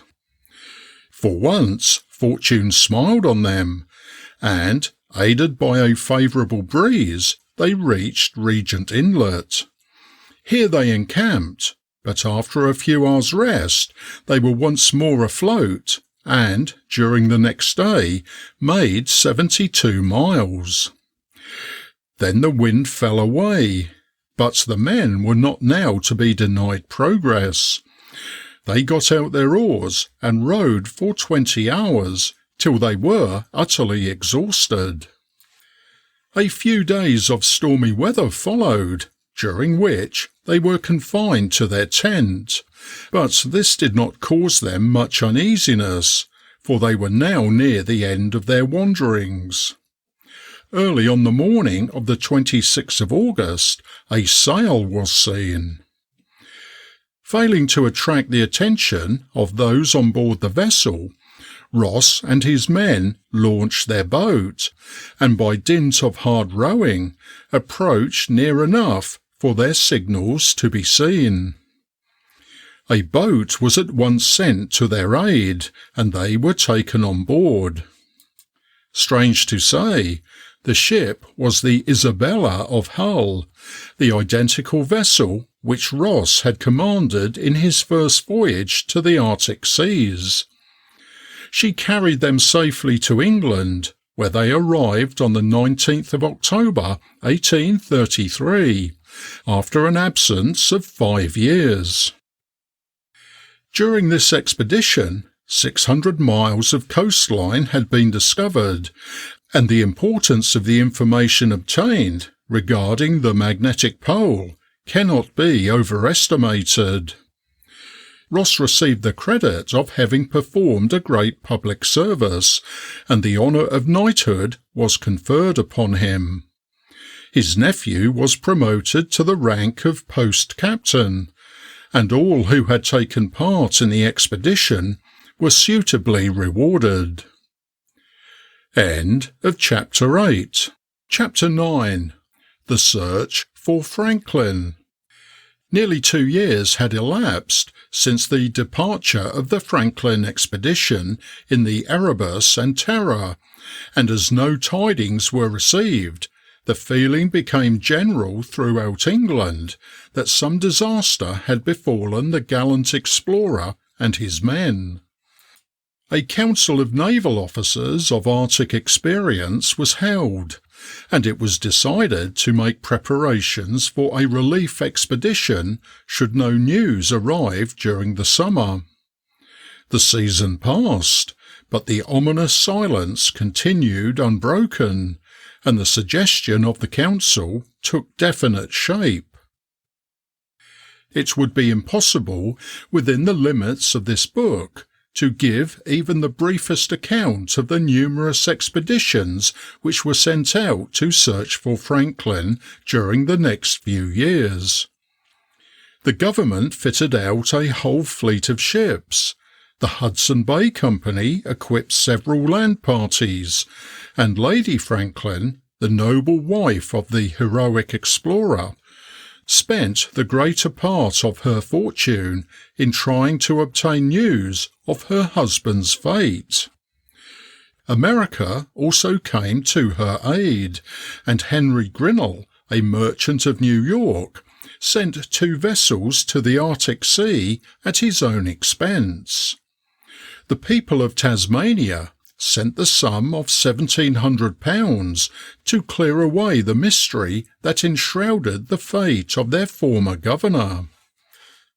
We must therefore confine our attention to the more important of these gallant enterprises.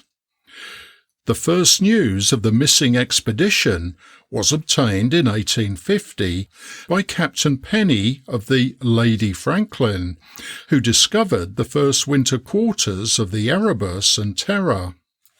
On the shores of Beechy Island he found a hut neatly built of stones.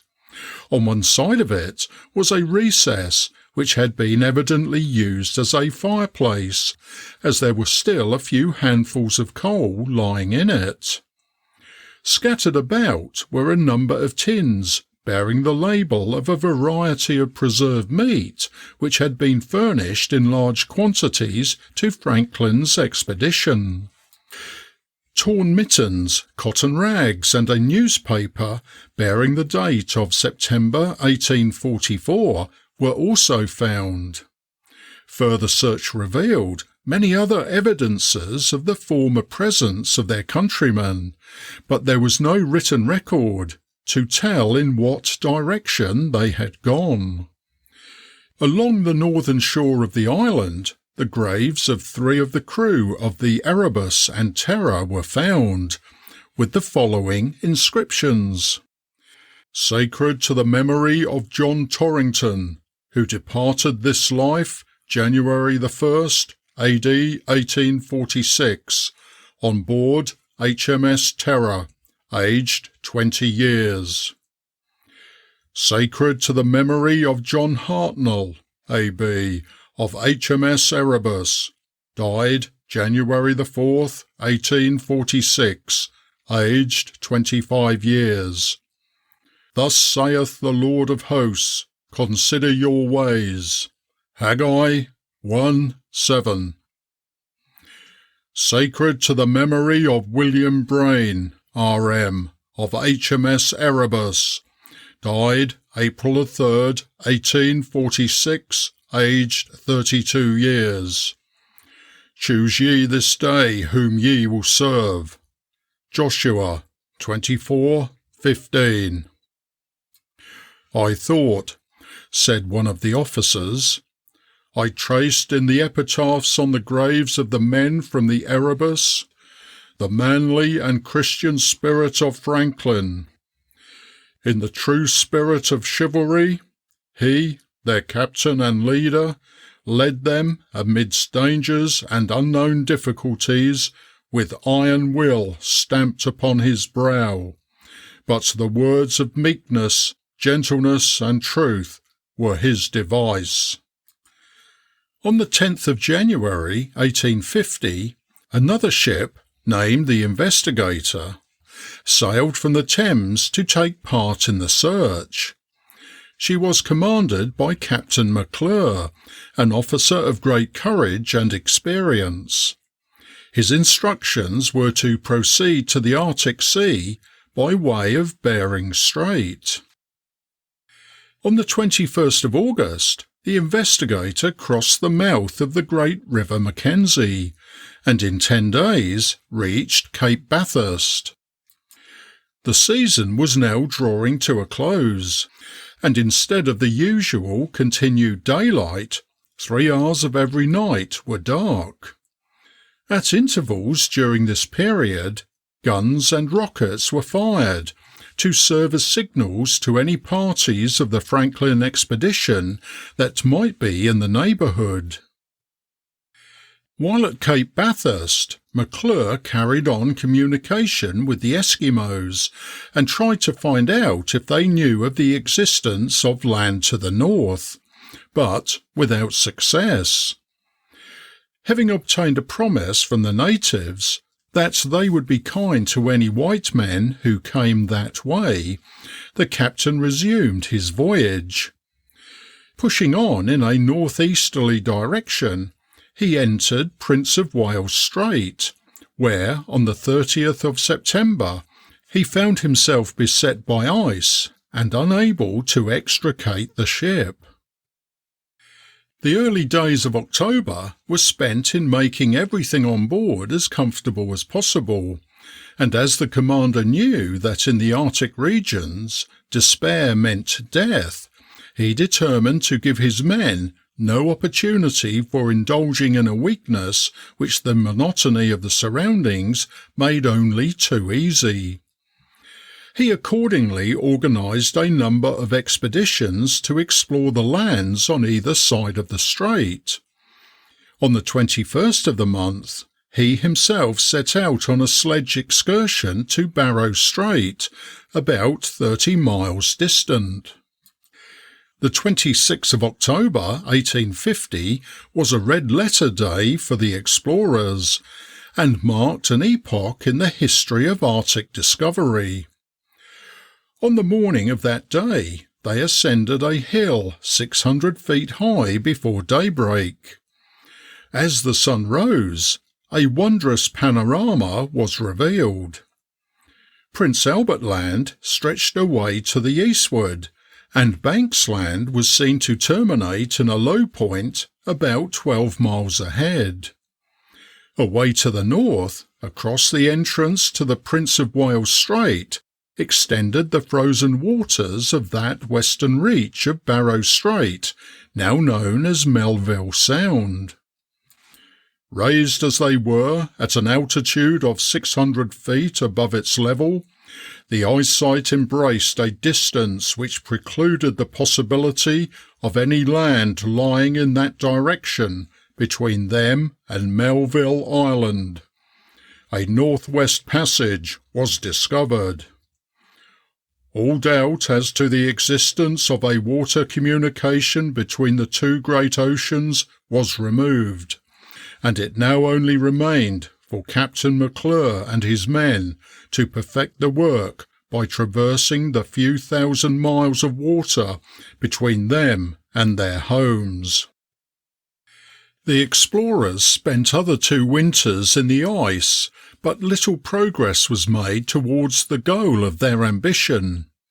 Scurvy broke out, provisions ran short, and at length McClure had reluctantly to abandon his ship. Help, however, was at hand. Just as the first detachment was about to leave the Investigator, a stranger was seen approaching. When he came within speaking distance, he shouted, "I am Lieutenant Pym of the Resolute, now lying off Melville Island." Deliverance had come at last, and the news spread through the ship like wildfire, infusing new life into frames almost worn out with privation and disease. Instead of a long and weary march over unknown regions, which would most likely terminate in death, the men knew that a journey of 12 days would take them on board the Resolute, where comfort awaited them. McClure writes, "Despondency fled the ship, and Lieutenant Pym received a welcome, pure, hearty and grateful, that he will assuredly remember and cherish to the end of his days." In April 1854, the explorers left the Resolute to travel over the ice to Beechey Island, where a ship was expected to be stationed. The journey was one of great hardship, for the cold was so intense that the men's stockings and moccasins were frozen so firmly together that they had to be cut off the feet, which were literally encased in ice. On reaching Beechey Island, a ship called the North Star was in waiting, and they were taken on board. The return journey was commenced about the middle of August. Sailing through Lancaster Sound, the North Star entered the Atlantic, and the Northwest Passage was accomplished. When the explorers reached England, after an absence of 4 years and 10 months, they were received with every demonstration of joy. The sum of £10,000 was granted by Parliament to the officers and men, in consideration of their having been the first to pass from the Pacific Ocean to the Atlantic Ocean by the Arctic Sea. McClure had been unable to find any traces of the missing expedition under Sir John Franklin, and the fate of the gallant explorer was still a mystery. End of Chapter 9. Chapter 10. The Fate of Franklin. As time passed on, and expedition after expedition returned without bringing any news of the Erebus and Terror, public anxiety increased, but nothing further was heard of the missing explorers till 1854. Then some definite traces were found by Dr. Rae, who for several years had been engaged in the search by the Hudson Bay Company. While exploring the western shore of Boothia, he fell in with an Eskimo, to whom he put the usual question: "Have you seen white men before?" He said no, but he had heard of a number having died far to the west. Noticing a gold cap band round the man's head, the doctor asked him where he had obtained it, and he said it had been got where the dead white men were. Rae bought the cap band and told him that if he or his companions had any other things which had belonged to the white men, to bring them to Repulse Bay, where they would obtain good prices for them. Later in the year, a party of Eskimos arrived at Repulse Bay, and from them, Ray obtained the information that, in the spring about 4 years before, 40 white men had been seen dragging a boat and sledges over the ice near King William Land. None of the party could speak the Eskimo language so well as to be understood, but, by signs, the natives were led to believe that their ships had been crushed by the ice. The bodies of 30 men had afterwards been found on the mainland, and 5 others on an island near it. Some had died in the tents, some had been buried, but many of them died as they fell and were left behind, the survivors being too exhausted to attend to their burial. Ray also bought from the natives a number of articles which were known to have been in possession of the officers of the expedition, including some silver spoons and forks, an Order of Merit in the form of a star, and a small plate engraved Sir John Franklin, C.B. The weight of such evidence was too great to be resisted, and the government awarded the discoverer and his men £10,000 for having been the first to bring any trustworthy news of the lost explorers. Still, however, nothing was known of the actual fate of the expedition, and Lady Franklin, the noble-hearted wife of the lost navigator, wrote an eloquent and pathetic appeal to the government, urging them to send out a final expedition to search for any possible survivor. She pleaded that the bones of the dead might be sought for and gathered together, that their buried records be unearthed or recovered from the hands of the Eskimos, and, above all, that their last written words, so precious to their bereaved families and friends, be saved from destruction. This final and exhaustive search, she added, is all I seek in behalf of the first and only martyrs to Arctic discovery in modern times, and it is all I ever intend to ask. This request was, as it seems to us, heartlessly refused, on the plea that, as there was no prospect of saving life, the risk inseparable from such an enterprise would not be justified. But the noble and true woman, who had already fitted out 3 expeditions without success, resolved to employ what remained to her of her fortune in fitting out a final search expedition. Fortunately, the time had not come when Englishmen would stand idly by and allow a woman to undertake such an enterprise single-handed, and from many quarters came substantial offers of help. A steam yacht named the Fox was purchased and made ready without loss of time. Captain McClintock, who had seen much service in the Polar Sea, was chosen for the command. His instructions from Lady Franklin were contained in the following words. As to the objects of the expedition and their relative importance, I am sure you know that the rescue of any possible survivor of the Erebus and Terror would be to me, as it would to you, the noblest result of our efforts. On the 1st of July 1857, the Fox set sail from Aberdeen with a crew of 25 men, 17 of whom had previously served in the Arctic search. The second officer in command was Lieutenant Hobson. At the end of the month, they arrived off the coast of Greenland, where they wintered. On the 17th of April 1858, the ice broke up, and McClintock determined to try and push forward. Though the Fox was in frequent danger of being crushed to pieces by huge masses of floating ice, she steamed bravely on, and entered Lancaster Sound.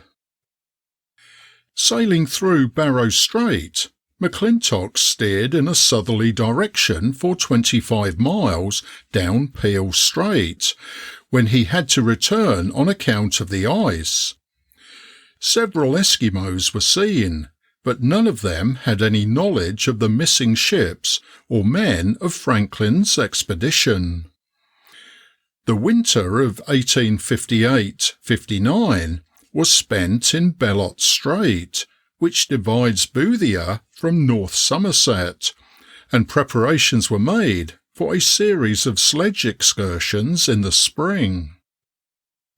On the 17th of February 1859, Captain McClintock started on a preliminary journey southward along the western shore of Boothia. Having arrived in the neighbourhood of the magnetic pole without finding any traces, the gallant captain began to fear that his journey would prove a failure. On looking behind them, however, the explorers were surprised to see 4 men following in their footsteps. McClintock and the interpreter at once advanced to meet them. During the conversation, he observed a naval button on one of their dresses, and on his asking where it had been obtained, the Eskimos replied that it came from some white people who were starved upon an island where there are salmon, that is, an island in a river, and that the iron of which their knives were made came from the same place. McClintock hired the Eskimos, at the rate of a needle for each man, to build him a snow hut, which they finished in an hour. Here the explorers took up their abode, and told the Eskimos that they wished to trade with them, and promised to buy everything which belonged to the starved white men, if they would come to the hut on the morrow. Next day, the population of the whole village arrived, amounting to 45 souls, from aged people to infants in arms.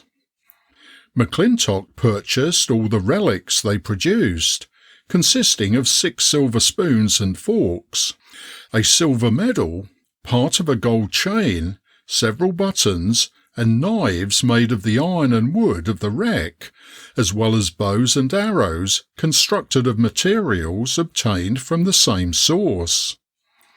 None of the people had seen the whites alive. Only one man had seen their bones upon the island where they died. With high hopes, McClintock and his men reached the ship on the 14th of March, and immediately began to hasten the preparations for the departure of the sledge expeditions. This journey completed the discovery of the entire coastline of Arctic North America. On the 2nd of April 1859, Captain McClintock and Lieutenant Hobson set out in search of the relics of the Franklin expedition. Each of the leaders had a sledge drawn by 4 men, besides a dog sledge and dog driver. No natives were seen till the 20th, when 2 Eskimo families were met with. From them, some important relics and still more important information were obtained. They learnt that 2 ships had been seen by the natives of King William Island. One of them had sunk in deep water, but the other was forced on shore by the ice. That must either be the Erebus or the Terror, was McClintock's inward observation, and he determined without loss of time to discover the position of the stranded ship.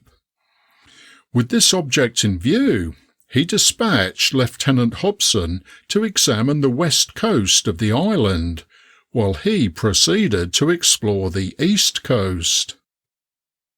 On the 7th of May, McClintock came across another Eskimo village. Here he purchased 6 pieces of silver plate, bearing the crests and initials of Franklin and several of his officers. The natives said that there was a wreck distant 5 days' journey, but little of it now remained, as their countrymen had carried almost everything away. There had been many books, but all had been destroyed by the weather long since. An old woman and a boy who had last visited the wreck were brought before McClintock and closely questioned by the interpreter. She said, "Many of the white men dropped by the way as they went to the Great Fish River. Some were buried and some were not." Having obtained all the information which these people could give, the explorers set off without delay, and pushed on in the direction which, if their information was correct, would certainly yield the most splendid results. On the 25th of May, while walking on the shore, along which the survivors of the Franklin expedition must have marched, McClintock came upon a human skeleton partly exposed, with here and there a few fragments of clothing appearing above the snow. From the loose bowknot in which the neckerchief was tied, the captain concluded that the victim had been a steward or officer's servant. A clothes brush and a pocket-book were found near at hand. The old woman's brief story, unsurpassed in graphic simplicity, was confirmed. They fell down and died as they walked along.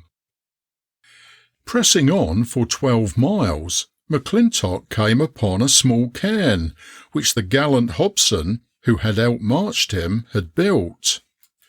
It contained a note from the lieutenant, telling how he had reached this point 6 days before, without having seen anything of the wreck, but he had found a record for which, during the past 10 years, thousands of miles of bleak coast had been explored, many hardships endured, and not a few valuable lives sacrificed. On an ordinary ship's paper, weather-stained, frayed with rust and ragged from damp and contact with the tin in which it was enclosed, the secret of the tragic fate of Franklin's expedition was revealed. 28th of May, 1847. Her Majesty's ships, Erebus and Terror, wintered in the ice in latitude 70 degrees 5 minutes north, longitude 98 degrees 23 minutes west. Having wintered in 1846-7 at Beechey Island in latitude 74 degrees 43 minutes 28 seconds north, longitude 91 degrees 39 minutes 15 seconds west, after having ascended Wellington Channel to latitude 77 degrees and returned by the west side of Cornwallis Island. Sir John Franklin commanding the expedition. All well. Party consisting of 2 officers and 6 men left the ships on Monday the 24th of May, 1847. Graham Gore, Lieutenant. Charles F. Devoe, Mate. Round the margin of the paper were written the following notes. April the 25th, 1848. Her Majesty's ships, Terror and Erebus, were deserted on the 22nd of April, 5 leagues nor-west of this, having been beset since the 12th of September, 1846. The officers and crews, consisting of 105 souls under the command of Captain F.R.M. Crozier, landed here in latitude 69 degrees 37 minutes 42 seconds north, longitude 98 degrees 41 minutes west. Sir John Franklin died on the 11th of June 1847, and the total loss by deaths in the expedition has been to this date 9 officers and 15 men. Signed, F.R.M. Crozier, Captain and Senior Officer. Signed, James Fitzjames, Captain, HMS Erebus. And start tomorrow, the 26th, for Great Fish River. Resuming his journey, McClintock proceeded to the western extremity of the island, which he named Cape Crozier. Shortly after this, he found a large boat that had belonged to the Franklin expedition, and which contained 2 human skeletons and numerous other precious relics, including 5 watches, 2 guns, the fragment of a pair of worked slippers, and a few books, all of them scriptural or devotional works, except the Vicar of Wakefield. A small Bible contained numerous marginal notes and whole passages underlined. Still following in the footsteps of Hobson, numerous other relics were found. The gallant lieutenant, though so weak that he could barely drag his pain-racked and scurvy-stricken body along, worked almost night and day with an enthusiasm which no hardships could lessen. So thoroughly did he examine every spot that McClintock, coming over the same ground after him, could not discover any trace that had escaped him. Nothing, however, was seen of the wreck of which the Eskimos spoke, and the explorers concluded that the vessels had drifted south from the position in which they were abandoned, and that they were destroyed off the southwest coast of King William Island, having thus actually made the Northwest Passage, as a glance at the map will show. Both Franklin and McClure completed the Northwest Passage, but by different routes, the one to the south and the other to the north of Banks Land. Franklin, however, made his passage 2 years before McClure. Nothing now remained for the explorers but to make their way back to the ship, which they reached on the 19th of June, after an absence of 78 days, during which they had explored about 500 miles of coast. On the 10th of August, the Fox started on her homeward voyage, and 40 days later she reached the English Channel. When the men were paid off, one of the first uses they made of their well-earned money was to present Captain McClintock with a gold chronometer as a mark of esteem and goodwill. A statue of Sir John Franklin was erected in London as a national monument to the great explorer. On the pedestal are the following words: Franklin, to the great navigator and his brave companions, who sacrificed their lives in completing the discovery of the Northwest Passage, AD 1847-8. Erected by the unanimous vote of Parliament. On Beechey Island, where the 3 graves were found, Lady Franklin caused to be erected a handsome monument bearing the inscription, To the memory of Franklin, Crozier, Fitzjames, and all their gallant brother officers and faithful companions who have suffered and perished in the cause of science and the service of their country. This tablet is erected near the spot where they passed their first Arctic winter, and whence they issued forth to conquer difficulties or to die. It commemorates the grief of their admiring countrymen and friends, and the anguish, subdued by faith, of her who has lost, in the heroic leader of the expedition, the most devoted and affectionate of husbands. And so he bringeth them unto the haven where they would be. 1855. End of Chapter 10. Chapter 11. American Expeditions. One of the best-known names in the history of Arctic exploration is that of Dr. Elisha Kent Kane.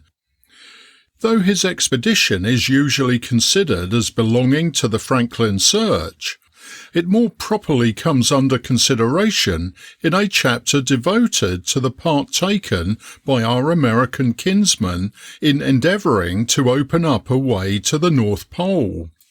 For it was conducted in a region in which there was no possibility of finding any traces of the great navigator and his companions. This is proved by the fact that the relics were found nearly 1,000 miles to the south of where Kane was searching for them. On the 30th of May 1853, the expedition sailed from New York in the Advance and reached Greenland on the 1st of July. After visiting several of the Danish settlements, Kane sailed northward and entered Smith Sound. He was the first man, either European or American, who had navigated the upper waters of this strait since its discovery by Baffin in 1616, and his experiences were not of a kind to tempt others to follow his route. Terrible storms were encountered, and several times the Advance was with difficulty saved from being crushed to pieces by icebergs. 5 times in 3 days the ship grounded, and on one of these occasions she heeled over so abruptly that the crew were thrown out of their berths. In one of the numerous inlets of Smith Sound, Kane took up his winter quarters, and in the ensuing spring he sent out a number of sledge parties to explore to the northward. The sufferings of the men during these excursions were terrible in the extreme. Several died, while others suffered the amputation of parts of their feet for frostbite.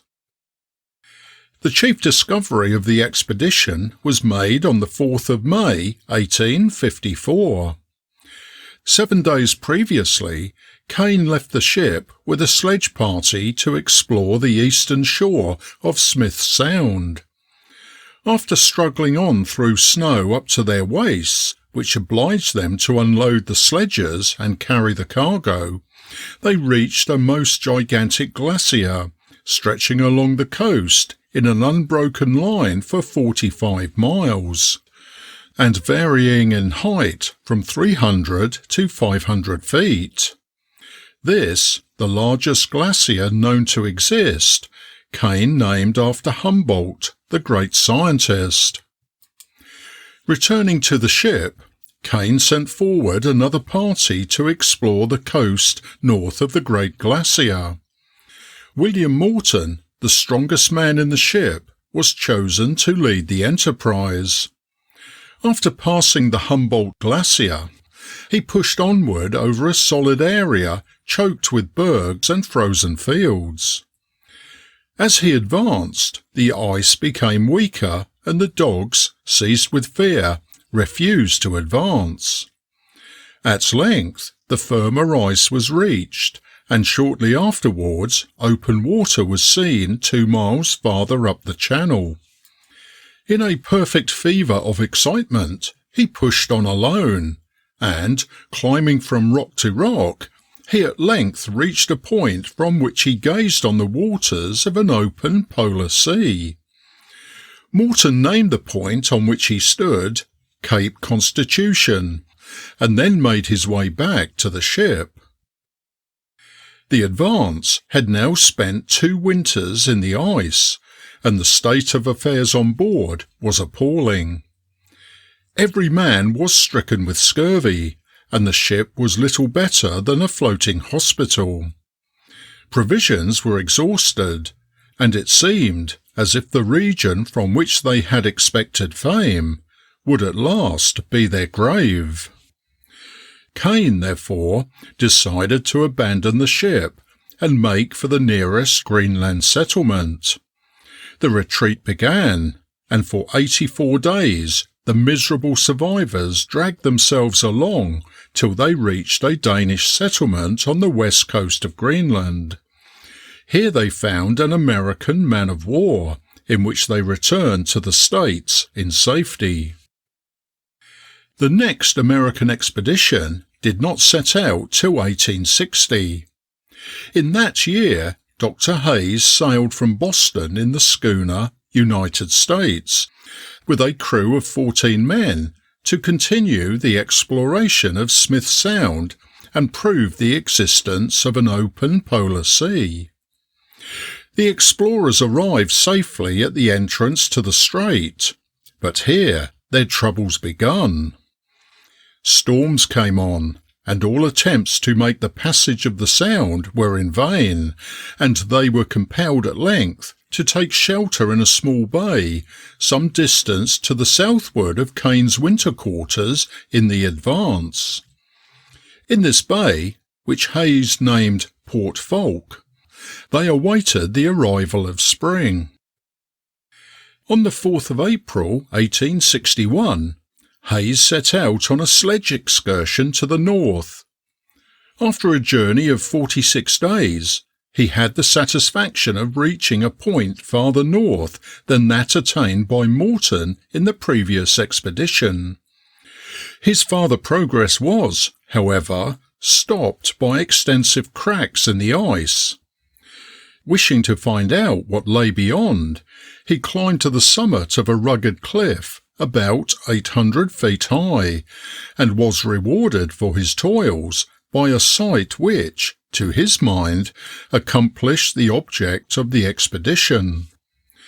A broad crack, starting from the middle of the bay, stretched over the sea, and, uniting with other cracks as it meandered to the eastward, it expanded, as the delta of some mighty river discharging into the ocean, and, under a water sky which hung upon the northern and eastern horizon, it was lost in the open sea. All the evidences showed that I stood upon the shores of the polar basin, and that the broad ocean lay at my feet. The little margin of ice which lined the shore was being steadily worn away, and within a month the whole sea would be free from ice. Without a boat, it was impossible to proceed farther, so Hayes, after planting a flag to mark the limit of his discovery, started on his return march and reached the ship on the 3rd of June. His journey had occupied 2 months, and during that time he had travelled 1,300 miles. The expedition was now at an end, and as soon as the ice broke up, all sail was set, and the United States arrived safely in Boston Harbour at the end of October. A third attempt was made to reach the North Pole in 1871 by Captain Charles Francis Hall, an American navigator. He set sail from New London on the 3rd of July in a small steamship named the Polaris. The progress made by the expedition was unusually rapid, and he reached Greenland about the middle of August. Sailing northward, he entered Smith Sound, which he navigated for a distance of 250 miles, passing through the open polar sea of Morton and Hayes, which turned out to be only an open reach of Smith Sound. He thus carried his ship nearer to the North Pole than any previous explorer. Farther progress was impeded by ice, but there were indications of water beyond, into which Hall was anxious to penetrate. Acting, however, on the advice of the sailing master, who seems to have been afraid of going too far, the captain decided to return and seek a harbour for the winter. The Polaris was laid up in an inlet to which she gave her name. While preparations were being made for wintering, Captain Hall started northwards on a sledge journey. A few bays were discovered and named, and on the 24th of October he returned to the ship. 3 hours afterwards he took suddenly ill, and in a fortnight he died. 3 days later he was buried by lantern light, the coffin being hauled to the grave on a sledge, over which the American flag was spread. 4 years after his death, the English explorers placed a brass tablet at the foot of his grave, bearing the following inscription: "Sacred to the memory of Captain C. F. Hall of the United States ship Polaris, who sacrificed his life in the advancement of science on the 8th of November, 1871. This tablet has been erected by the British Polar Expedition of 1875, who, following in his footsteps, have profited by his experience." After the death of Hall, the command of the expedition fell on the sailing master, Captain Buddington. On the 12th of August 1872, the homeward voyage was commenced. Shortly afterwards, the Polaris was caught in the ice and drifted out into Baffin Bay. During the night of the 15th of October, the ship was severely nipped. In a moment of panic, Captain Buddington shouted, "Throw everything on the ice!" Immediately, the wildest confusion prevailed. Stores, provisions, bundles were seized and thrown overboard. One of the officers with a party of men went on to the floe and tried to put things in order, when suddenly the ship broke out and flew before the wind, leaving 19 hands on the floe with the boats and provisions. The castaways drifted for a distance of 1,600 miles, suffering starvation and incredible hardships. At length, on the 29th of April 1873, they were picked up by a sealing steamer and landed at St. John's, Newfoundland. Meanwhile, Captain Buddington and the men on board the Polaris had fared little better. Driven northward by the fury of the gale, the vessel had gone ashore on the east side of Smith Sound. From the 17th of October 1872 till the 3rd of June 1873, the survivors, numbering 14 men, lived on the beach. Then, having built 2 boats from the timbers of the wreck, they sailed south and were picked up by a Dundee whaler in Melville Bay. End of Chapter 11. Chapter 12. The Great Expedition of 1875.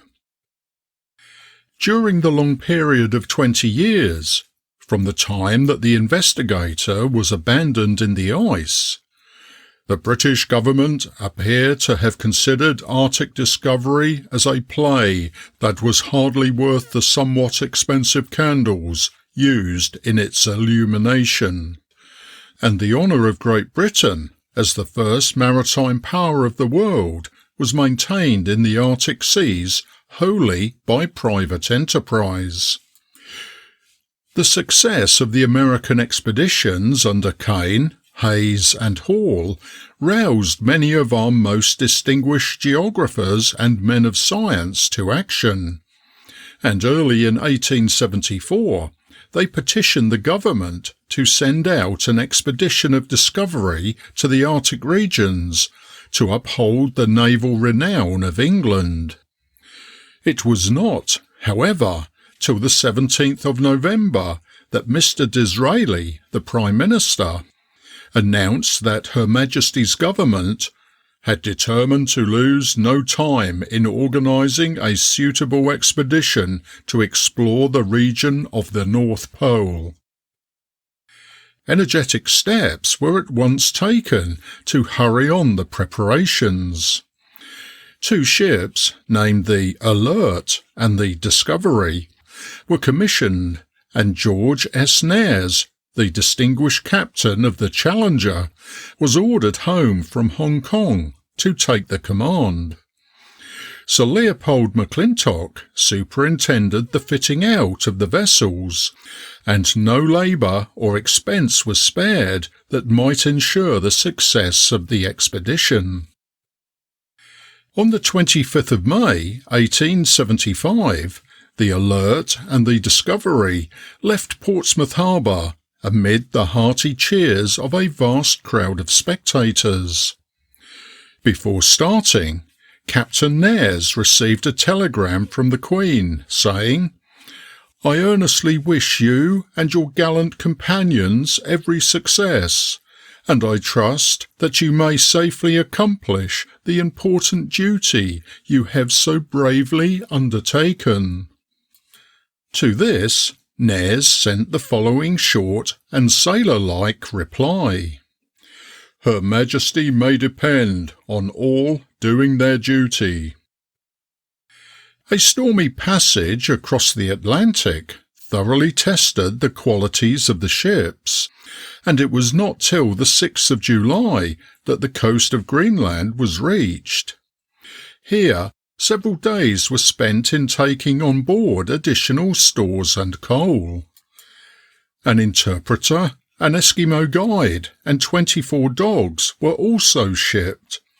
Starting again on the 22nd, both vessels proceeded in a northwesterly direction for Smith Sound, and 7 days later, Nares cast anchor in Port Falk. Some time was now spent in examining the neighbouring country, and numerous articles which had belonged to Hall's ill-fated expedition were found. From an altitude of 700 feet, with the horizon distinctly visible, no ice was in sight, and there was every prospect of the expedition attaining a higher latitude without trouble. But within 24 hours after the ships had sailed, they were locked in by ice, 25 miles higher up the strait. This was another instance of the ever-changing nature of the Arctic regions, and caused Nares, in his narrative of the expedition, to draw attention to the deceptive impressions inexperienced people naturally receive when, from a lofty lookout, they observe a sea unbordered by ice. From our former position, the inexperienced observer would conclude that there was an open polar sea. From our present position, he would as certainly conclude that his farther progress was for ever stayed, and that the sooner he looked for winter quarters, the better. On the morning of the 4th of August, the ice eased off the land, and the voyage was resumed. Farther progress would have been impossible without the aid of steam, for the ice gathered round the ships in such thickness as to completely shut them up. In this dilemma, a novel expedient was resorted to. Of the two ships, the Discovery had the sharper bow, so she went first, and, charging the ice at the top of her speed, forced her way into the pack, burying her bows in it as far aft as the foremast. It speaks well for the strength of the vessel that, after several days of such work, she had sustained no serious damage.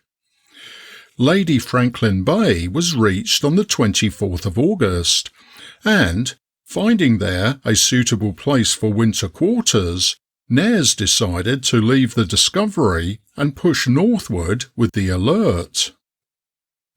Taking Lieutenant Rawson and 7 men of the Discovery with him, Captain Nares set sail. On reaching Robeson Channel, he was detained for some time by ice. Escaping by the power of steam, which enabled him to force his way through the pack, he sailed up the channel, and on the 1st of September, the first triumph of the expedition was achieved. "At noon on that day," says Nares, "having carried Her Majesty's ship into a higher latitude than ever before attained, the ensign was hoisted at the peak.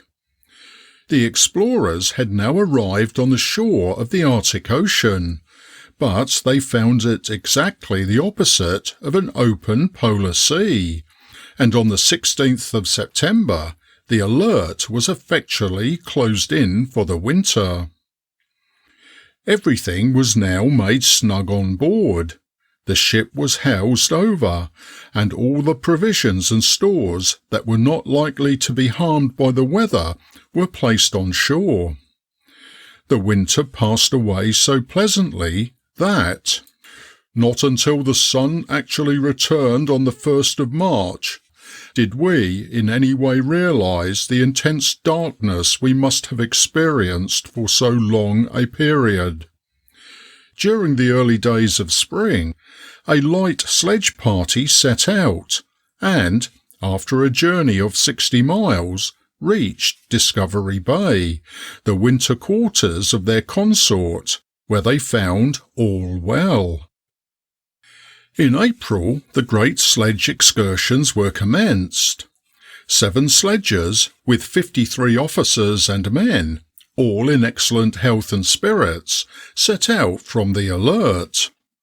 The Northern Expedition, under Captain A. H. Markham and Lieutenant Parr, equipped for an absence of 70 days, was to force its way northward over the ice.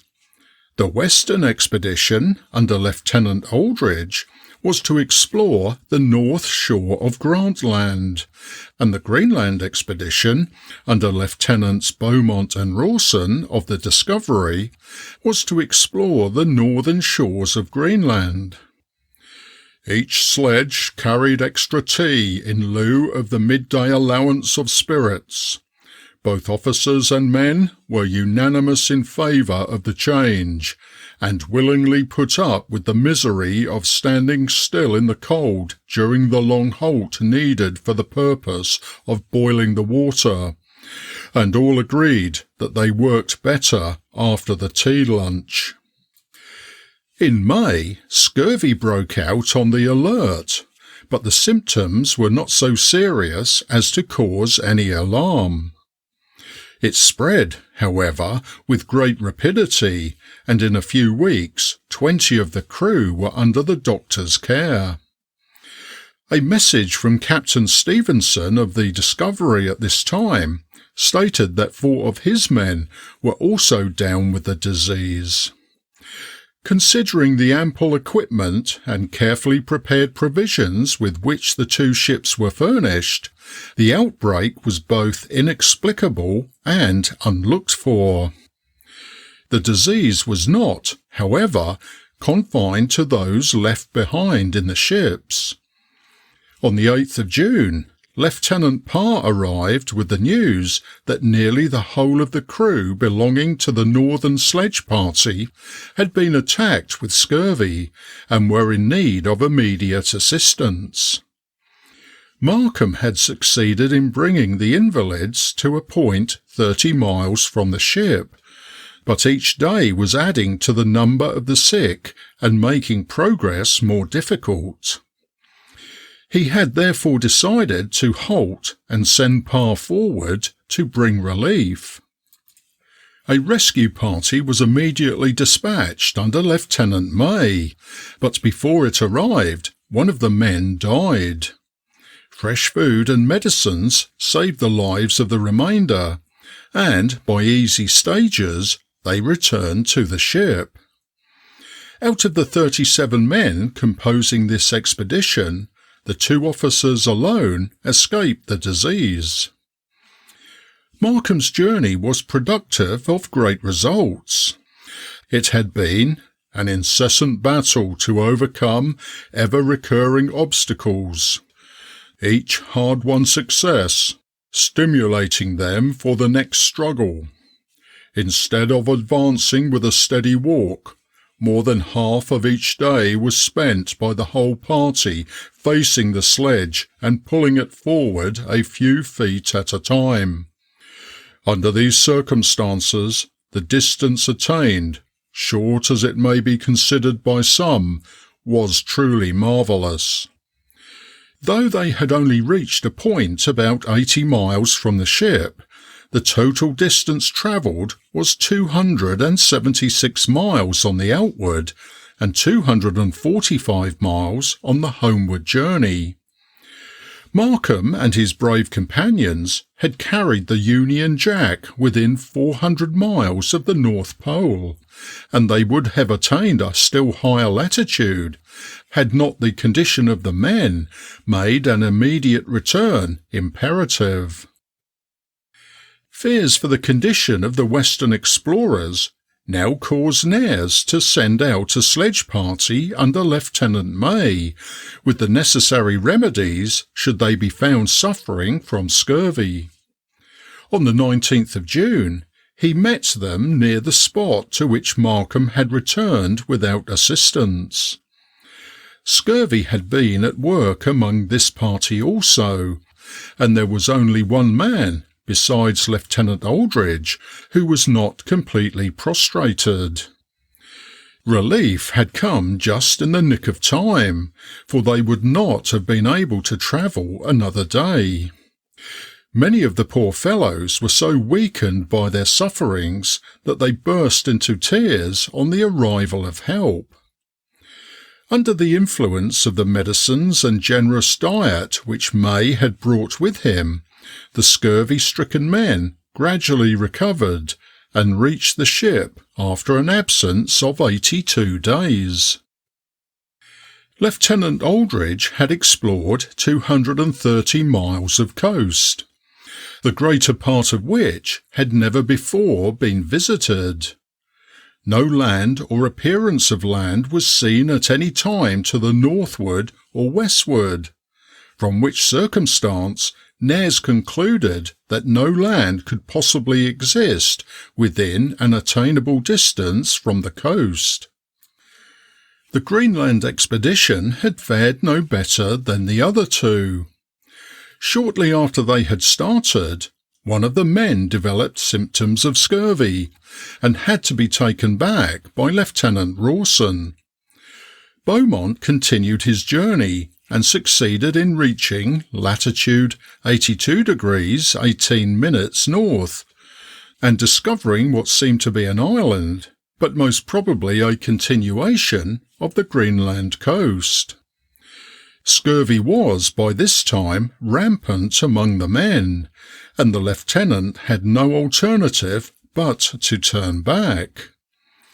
Gallantly the little party struggled on, sometimes making no more than a mile a day. Beaumont now began to fear that he would not be able to reach the ship without terrible loss, for it was evident that many of the men were on the point of death. Fortunately, just when affairs had reached a crisis, Lieutenant Rawson came up, bringing with him one of the doctors of the expedition. Lime juice and a plentiful supply of fresh meat soon restored the invalids to their usual health, and they were able to make their way to the ship. Only 2 men lost their lives, and it was entirely due to the timely arrival of Lieutenant Rawson that more fatalities did not occur. It now became necessary for Nares to decide his future course of action, whether he should remain another winter in his present quarters or return to England. He made up his mind to the latter alternative, for the following reasons.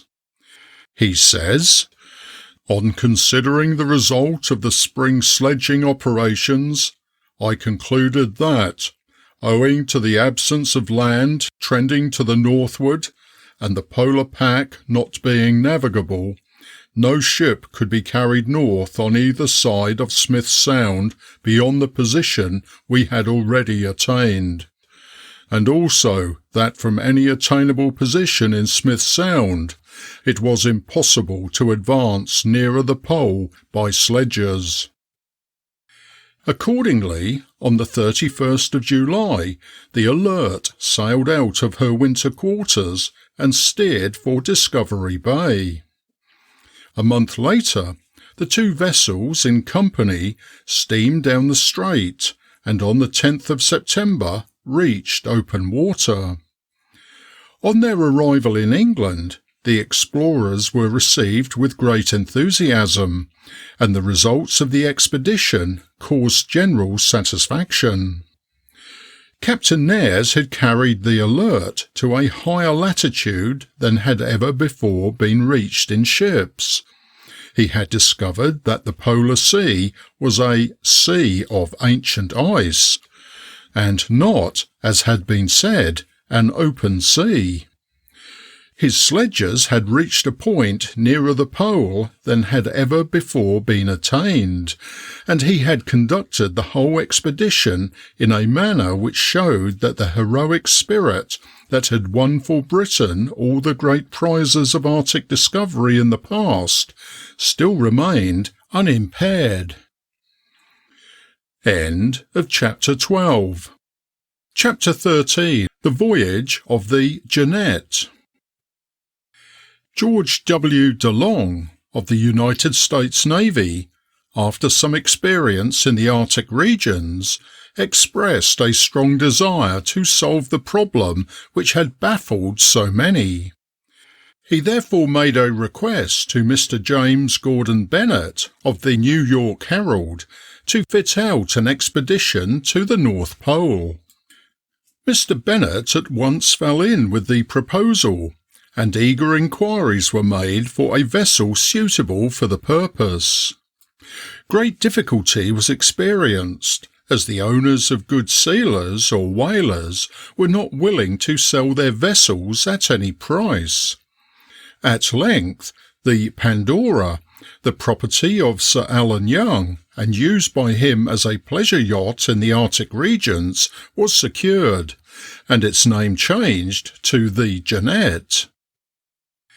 Writing to Mr. Bennett, DeLong said, "There are 3 ways for us to send the expedition: Smith Sound, Bering Strait, and east coast of Greenland.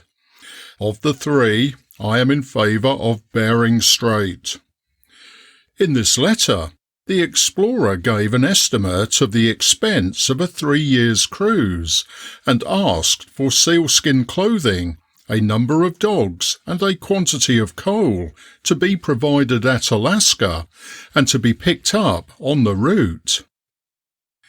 In the meantime, Bennett had consulted Dr. Petermann, the German geographer, who had been studying the North Pole problem for 30 years. He declared that the pole could never be reached by Smith Sound or Baffin Bay, and that it was only through pride that the English held to this route. Petermann agreed with Bennett that the pole could only be reached by a dash, and should be done in 1 summer. He even professed himself willing to try the experiment for a 3 months' cruise. Wintering in the Arctic regions was, in his opinion, a decided mistake. It is only fair to say that Bennett did not quite agree with the doctor in the possibility of visiting the pole in a 3 months' trip. The Jeanette was thoroughly refitted at Southampton, and from thence proceeded to San Francisco.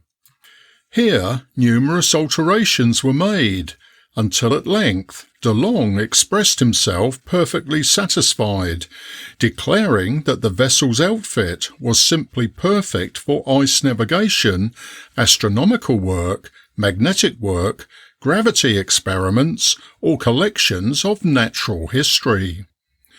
He says, "We have a good crew, good food, and a good ship, and I think we have the right kind of stuff to dare all that man can do." The founder of the expedition was not able to witness the departure of the Jeanette when she set out on her voyage.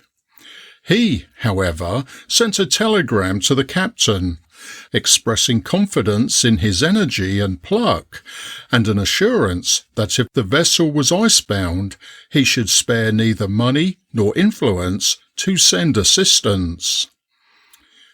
He also wished the men to be informed that if they lost their lives in the undertaking, their widows would be under his protection. In July 1879, the Jeanette left San Francisco, accompanied by the schooner Fanny, carrying an extra supply of coals and provisions. Reaching St. Michael's about the middle of August, De Long found the fur clothing and the dogs and sleds waiting his arrival.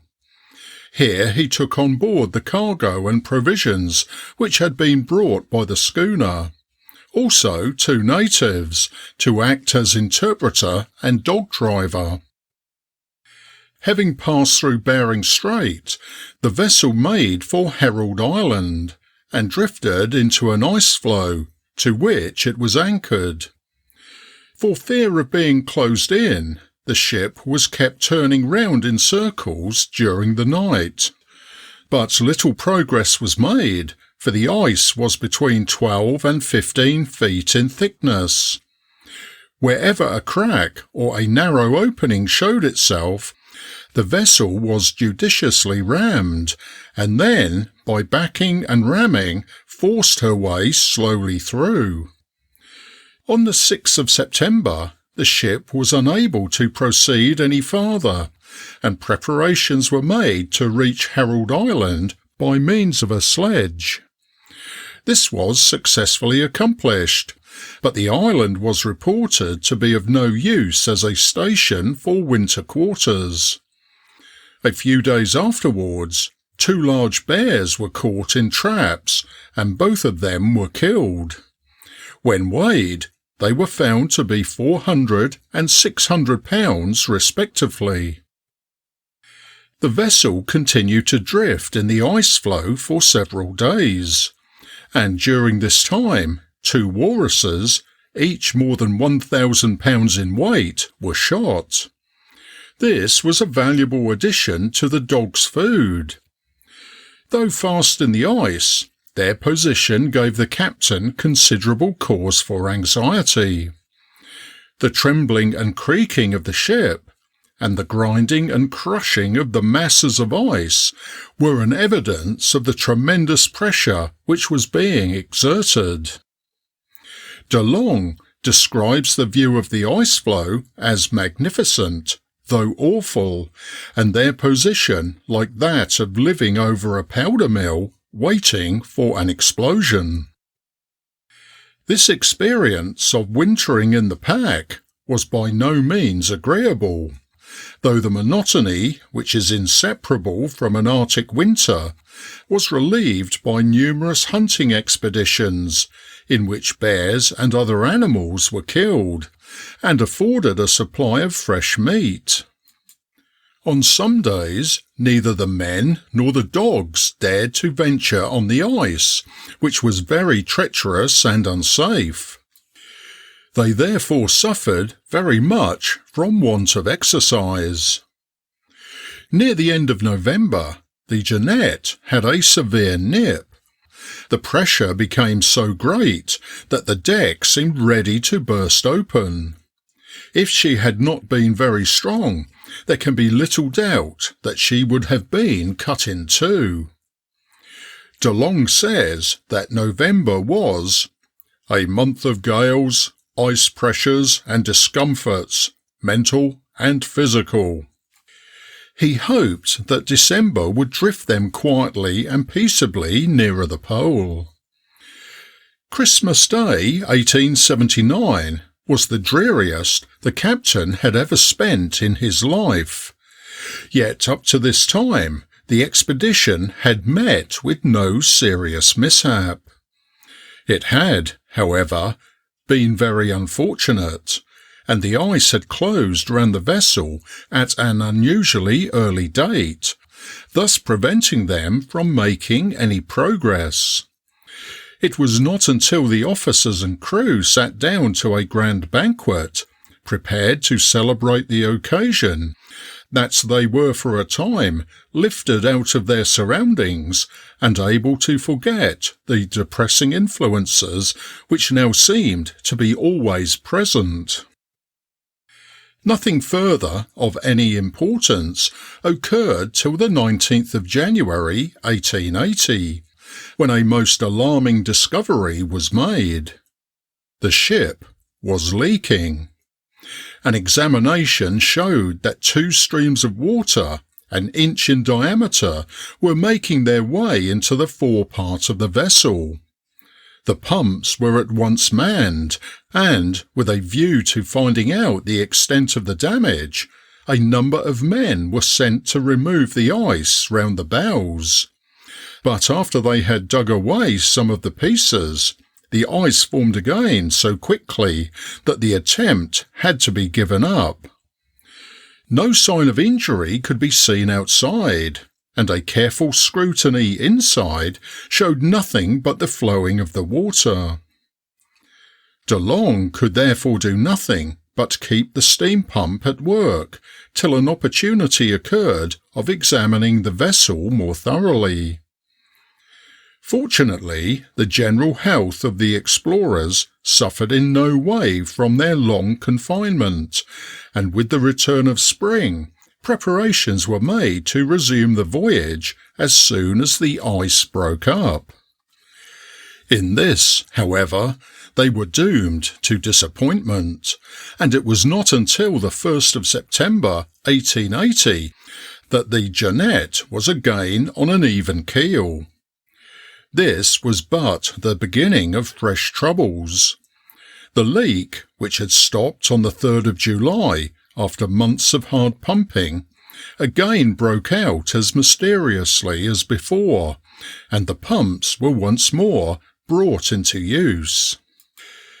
The explorers had now spent a year in the ice, and they were only 150 miles to the northward and westward of where they entered it. The ice was again closing rapidly round them, and, heartsick with disappointment and delay, they prepared for the second winter in the pack.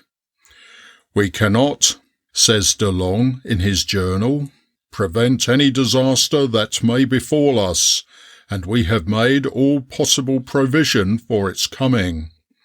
Human strength is of no avail, and human wisdom of no value. In our position we have done all that man can do, and we must leave the rest with God." The records of these long, dreary months are as uninteresting to read as they must have been tedious to endure.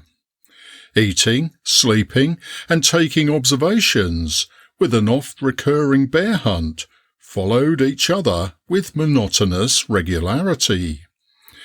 The conditions of the surroundings remained unchanged, and the prospects of deliverance from their icy prison came to be regarded by the explorers as more and more remote. During 16 months they had drifted in the ice pack a distance of 1,300 miles, far enough, if in a straight line, to reach the pole and beyond it. But they were actually only 220 miles from where they had been beset, and for a year they had pumped a leaking ship.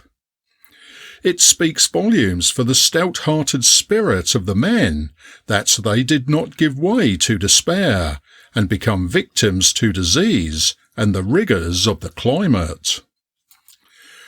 On the 16th of May, 1881, land was seen in the distance. It proved to be a small island, and was named after the Jeanette. A few days later, another island was seen, which the explorers named Henrietta Island. This was the first land their eyes had rested on since leaving Herald Island. The ship was now drifting in the pack rapidly northward, and as she advanced, the condition of the surroundings became daily more threatening. The cracking and grinding of the ice had become a familiar sound to the explorers by this time, so they usually paid little attention to these disturbances. On the 12th of June, however, considerable alarm was felt, owing to the Jeanette being caught between two immense masses of ice. To provide against any emergency that might arise, some of the boats were lowered and hauled to a safe distance. Orders were also given to convey the sleds and a quantity of provisions to the same spot. The pressure continued with tremendous force, and it soon became evident that the Jeanette was doomed. The deck began to give way, and the starboard side seemed to be on the point of being crushed inwards. Clothing, bedding, books and papers were now removed without delay, and in a short time the ship began to fill. At 4 o'clock on the morning of the 13th, she went down in 77 degrees, 14 minutes, 57 seconds north latitude and 154 degrees, 58 minutes, 45 seconds east longitude. That night, the explorers camped on the ice and early next morning began their preparations for a march to the southward. Several days were spent at this work, and on the 18th the party, consisting of 8 officers and 25 men, started over the ice, hoping to reach the New Siberian Islands and from thence to make their way to the coast of Siberia. They had with them 3 boats mounted on runners and 2 sledges, carrying a supply of provisions for 60 days. The march over the frozen ocean was a terrible undertaking. During the next 3 months, the men had to struggle with almost insurmountable obstacles. Compelled to drag their heavy boats and loads of provisions over broken and shifting fields of ice, and at times ferrying them over water spaces, their progress was necessarily slow, amounting on one occasion to no more than half a mile in 6 hours. On the 11th of July, after 23 days of toil and anxiety, Bennet Island was discovered. Here they landed and spent 8 days in making the necessary repairs to the boats. Just as they were about to set out again, a westerly gale, accompanied by fog, sleet and snow, compelled them to delay their departure till the 16th of August. A further delay of 10 days was afterwards forced upon the party by the condition of the ice, which rendered progress impossible. A few days later, open water was reached, and they launched their boats with the feeling that their sufferings were nearly at an end. On the 12th of September, the 3 boats were separated during a gale off the Siberian coast, and about 90 miles northeast of the delta of the River Lena. One of them was never heard of again. De Long's boat, with a crew of 13 men, succeeded in reaching land, but they had to abandon their boat about 2 miles from the beach and wade ashore through the ice and mud, carrying the remainder of the provisions on their backs. They landed frostbitten and exhausted, and began a painful journey in search of some inhabited village. Manfully they struggled on, though each day the number of their party was reduced by death. At length, in despair, the captain sent 2 sailors forward to try and bring relief. These men were eventually found and rescued by some natives, who treated them with the greatest kindness. After their departure, De Long and the few survivors with him were reduced to terrible straits, and, after eating their remaining dog, they perished from hunger and cold about the end of October. Meanwhile, the second boat, with 11 of a crew under Chief Engineer Melville, had succeeded in reaching an inhabited village where the famished and frostbitten men were kindly received and supplied with food. Some time after his arrival in the village, Melville met the two seamen whom De Long had sent forward, and he at once started to try and rescue his missing commander. In this he was unsuccessful, and, after nearly losing his own life from cold and hunger, he was obliged to give up the search. In the following spring he again set out, and on the 23rd of March discovered the bodies of De Long and his ill-fated companions, almost covered with the snow, together with the records of the expedition. On a rising ground some distance from the river, Melville buried the bodies and set up a wooden cross to mark the spot. On his return journey, he met some of the members of a relief expedition which had been sent out in June 1881 by the United States government to search for the Jeanette. Their vessel had been burned while in winter quarters, and they, unwilling to give up the search, had travelled across Siberia. Having now ascertained the fate of De Long, they returned home. Previous to this, the steamer Alliance, sent out in the spring of 1881 at the request of Mr. Bennett, had failed to find any traces of the lost explorers, though she sailed as far north as the 82nd parallel. So ended the Jeanette expedition. Though the lofty aims of its projectors were not realised, it was not through any fault of the officers and men. The record of the hardships they endured and the difficulties they overcame is one of the grandest stories of Arctic heroism. Sacrifice is nobler than ease. Unselfish life is consummated in lonely death, and the world is richer by this gift of suffering. End of Chapter 13. Chapter 14. The Farthest North. The most famous enterprise of more modern times is that known as the Lady Franklin Bay expedition, which sailed from America in 1881 in command of Lieutenant Greely. The object of this expedition was to reach Discovery Bay, and there erect a dwelling from which exploring parties could be sent out and observations made of the phenomena of the Arctic regions. The explorers, 25 in number, embarked on board the Proteus, and, after a short and prosperous voyage, they reached their destination on Smith Sound. Without delay, a small wooden house was erected, to which they gave the name of Fort Conger, and then, on the 26th of August, the Proteus sailed south on her homeward voyage, intending to return in the following year with a fresh supply of provisions and other necessaries.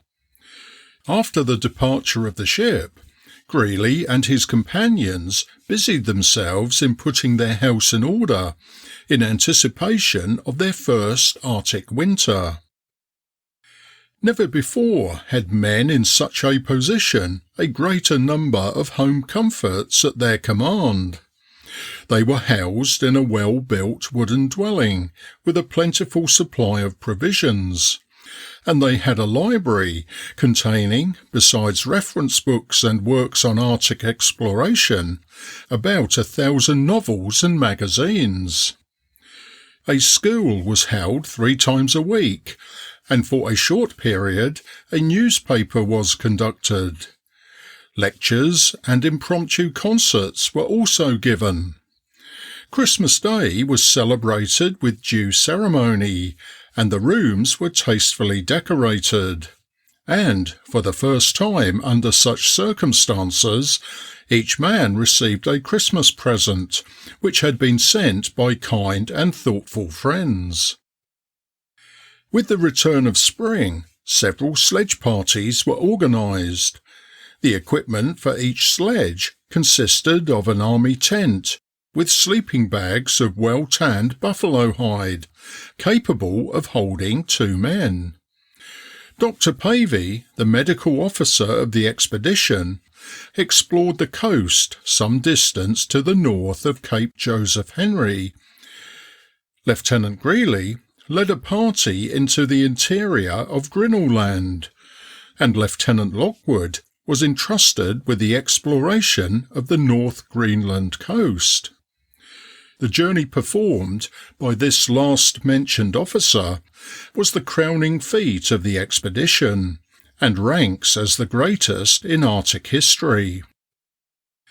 The party set out on the 3rd of April 1882, with an advance sledge hauled by dogs and driven by an Eskimo, and 4 supporting sledges drawn by members of the expedition. Early in the journey, the intense cold began to tell on the men. Their sleeping bags were like iron, and sleep was out of the question. Our teeth were clattering and clashing together in a most dangerous manner.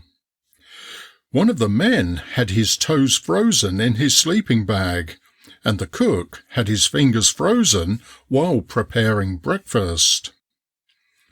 Storms came on and made it impossible for the men to cook their meals, and on one occasion they spent 45 hours in the sleeping bags, suffering discomforts that words would fail to describe, and which can only be understood by those who have had a similar experience. Another violent gale was encountered a few days after this. While at work, the men were frequently blown over, and one gust of wind lifted the dog sledge with its weight of 200 pounds bodily from the ground. The tents were repeatedly blown down and travelling gear scattered, and the sleeping bags were so badly frozen that the strength of 4 men was required to open them. The journal of this excursion is a long record of storms and violent gales, varied by an occasional breakdown of one or other of the sledges. Well might one of the explorers remark, "We imagine that no other party in the Arctic regions has ever passed through discomforts similar to those experienced by us." On the 28th of April, Lockwood decided to send back the supporting party and advance with the dog sledge and 2 men. On the following day he set out, accompanied by Sergeant Brainard and an Eskimo dog driver.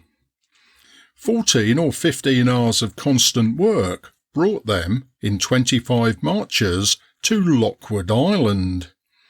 Here the lieutenant took an observation and found his position to be in 83 degrees 23.8 minutes north. Of this event, Brainard writes, "We had now reached a higher latitude than ever before attained by mortal man, and on a land farther north than was supposed by many to exist. We unfurled the glorious stars and stripes to the exhilarating northern breeze with an exultation impossible to describe.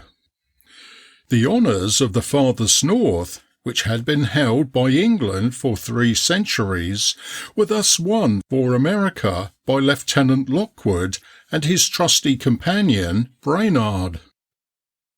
Provisions were now running short, so, after spending 2 days on the island, for rest and observation, they set out on the return journey, which was safely accomplished on the 1st of June, after an absence of 60 days. The second winter, spent at Ford Conger, did not pass as pleasantly as the first. The steamer, which was expected with fresh stores, did not arrive, and the men had consequently to be put on short allowance. Fortunately, their health and spirits continued excellent, and they looked hopefully forward to the arrival of the relieving vessel in the spring. But these hopes were doomed to disappointment. The summer came, but the steamer did not arrive, and Greely had therefore no alternative but to order the retreat to the south. A small steam launch named the Lady Greely and 3 boats were their only means of escape. On the 9th of August 1883, Greely and his companions set out on their hazardous voyage to the south, and, as they hoped, to safety. The launch led the way, with the boats in tow. To provide against serious loss arising from an accident to any of the boats, the records, provisions, coal, and other supplies were divided among the party as equally as possible. Heavy fogs were encountered, and the launch had to be slowed down to half speed, for the presence of large masses of ice made rapid steaming extremely dangerous. On the 13th, the Voyagers came to an enormous floeberg about 60 feet high, which effectively stopped their farther progress. There was nothing to be done but wait till the mass was broken up or removed. Next morning, however, they found that a passage had been opened for them in a most unexpected manner. During the night, the floe had split in two and divided, leaving an opening just wide enough to admit the Lady Greely and her attendant boats. The narrow cleft presented to our view afforded perhaps the most wonderful passage ever traversed by any voyagers. Scarcely a dozen feet wide, it was over 100 yards long, and its perpendicular walls of opaque ice reached fully 50 feet skyward above our passing boats. I recall no other mass which has so impressed me with the grandeur and scope of nature's forces and works. The sufferings of the party from cold were intense, and the cramped positions which they had to occupy in the boats chilled them to the very marrow. Strong northeasterly gales drove the boats against the shore ice, and it was with the utmost difficulty that they were saved from being crushed to pieces. The launch had eventually to be abandoned, and for 30 days they lived on a moving floe, which might at any moment have broken up and proved their destruction. At length, after toiling over a distance of nearly 400 miles, the weary and worn-out little band reached Cape Sabine in October, fortunately without loss of life. Little did they think that, nearly 2 months before their arrival, the relief ship had gone down near that very spot. Their troubles now began in real earnest.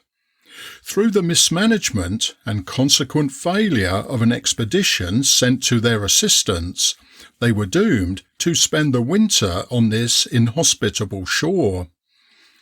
An entry in Lieutenant Lockwood's diary at this time gives us the keynote of their position.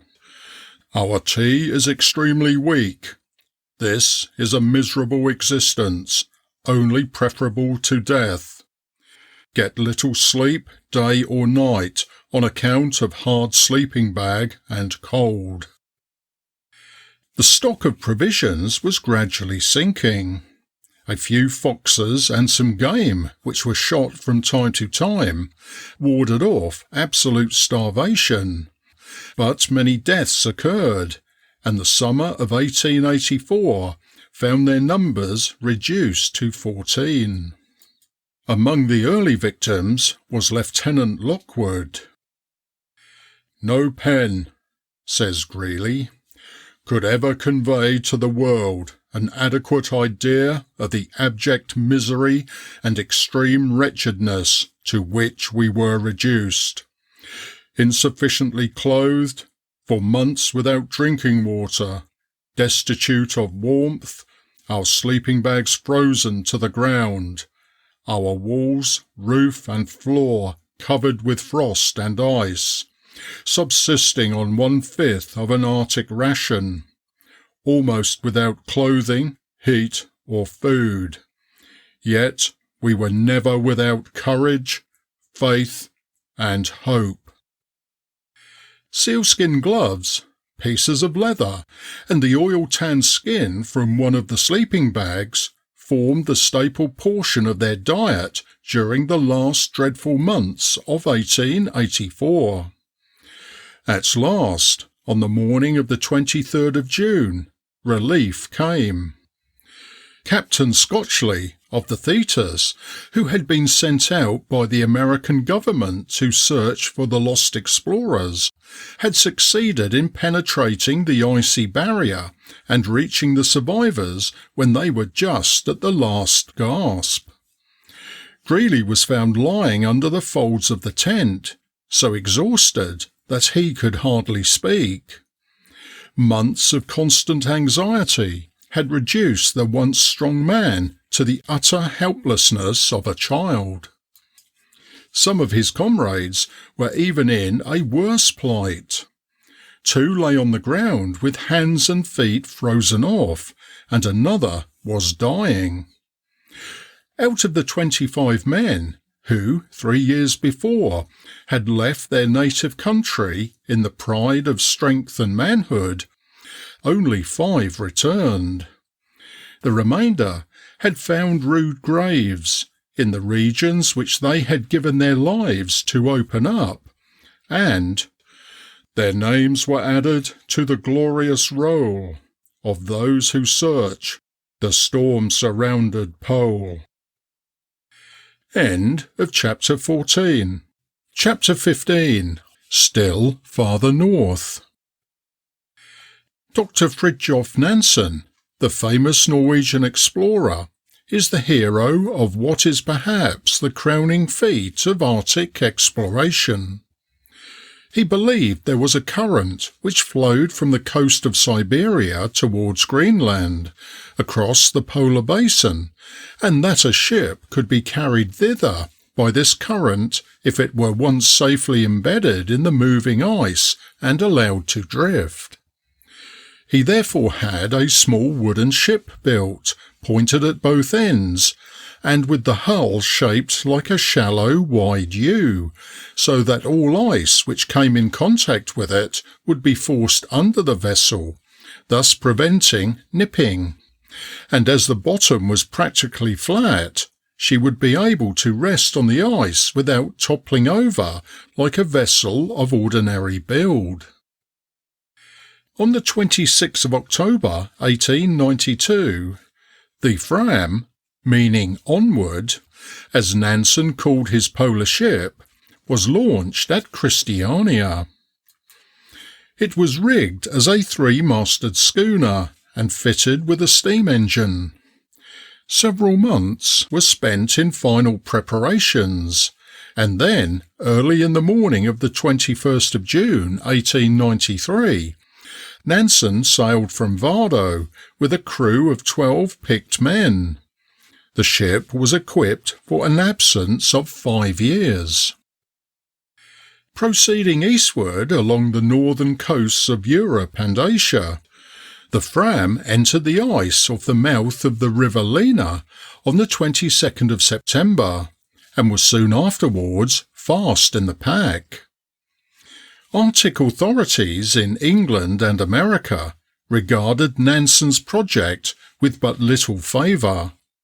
It was spoken of in some quarters as unwise, impracticable, and little short of suicidal.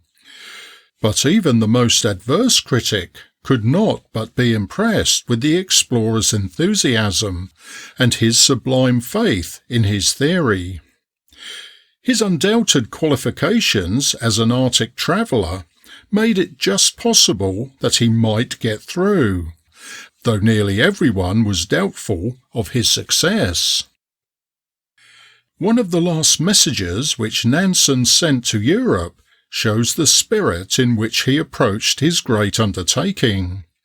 He says, "There will probably be a long period elapse before we are drifted across the unknown polar region and into open water again, or to some coast from which we can return home. In this time there will be nothing heard of us, but when years have passed, I hope that you will some day get the news that we are all safely returned and that the knowledge of man has advanced another step northward."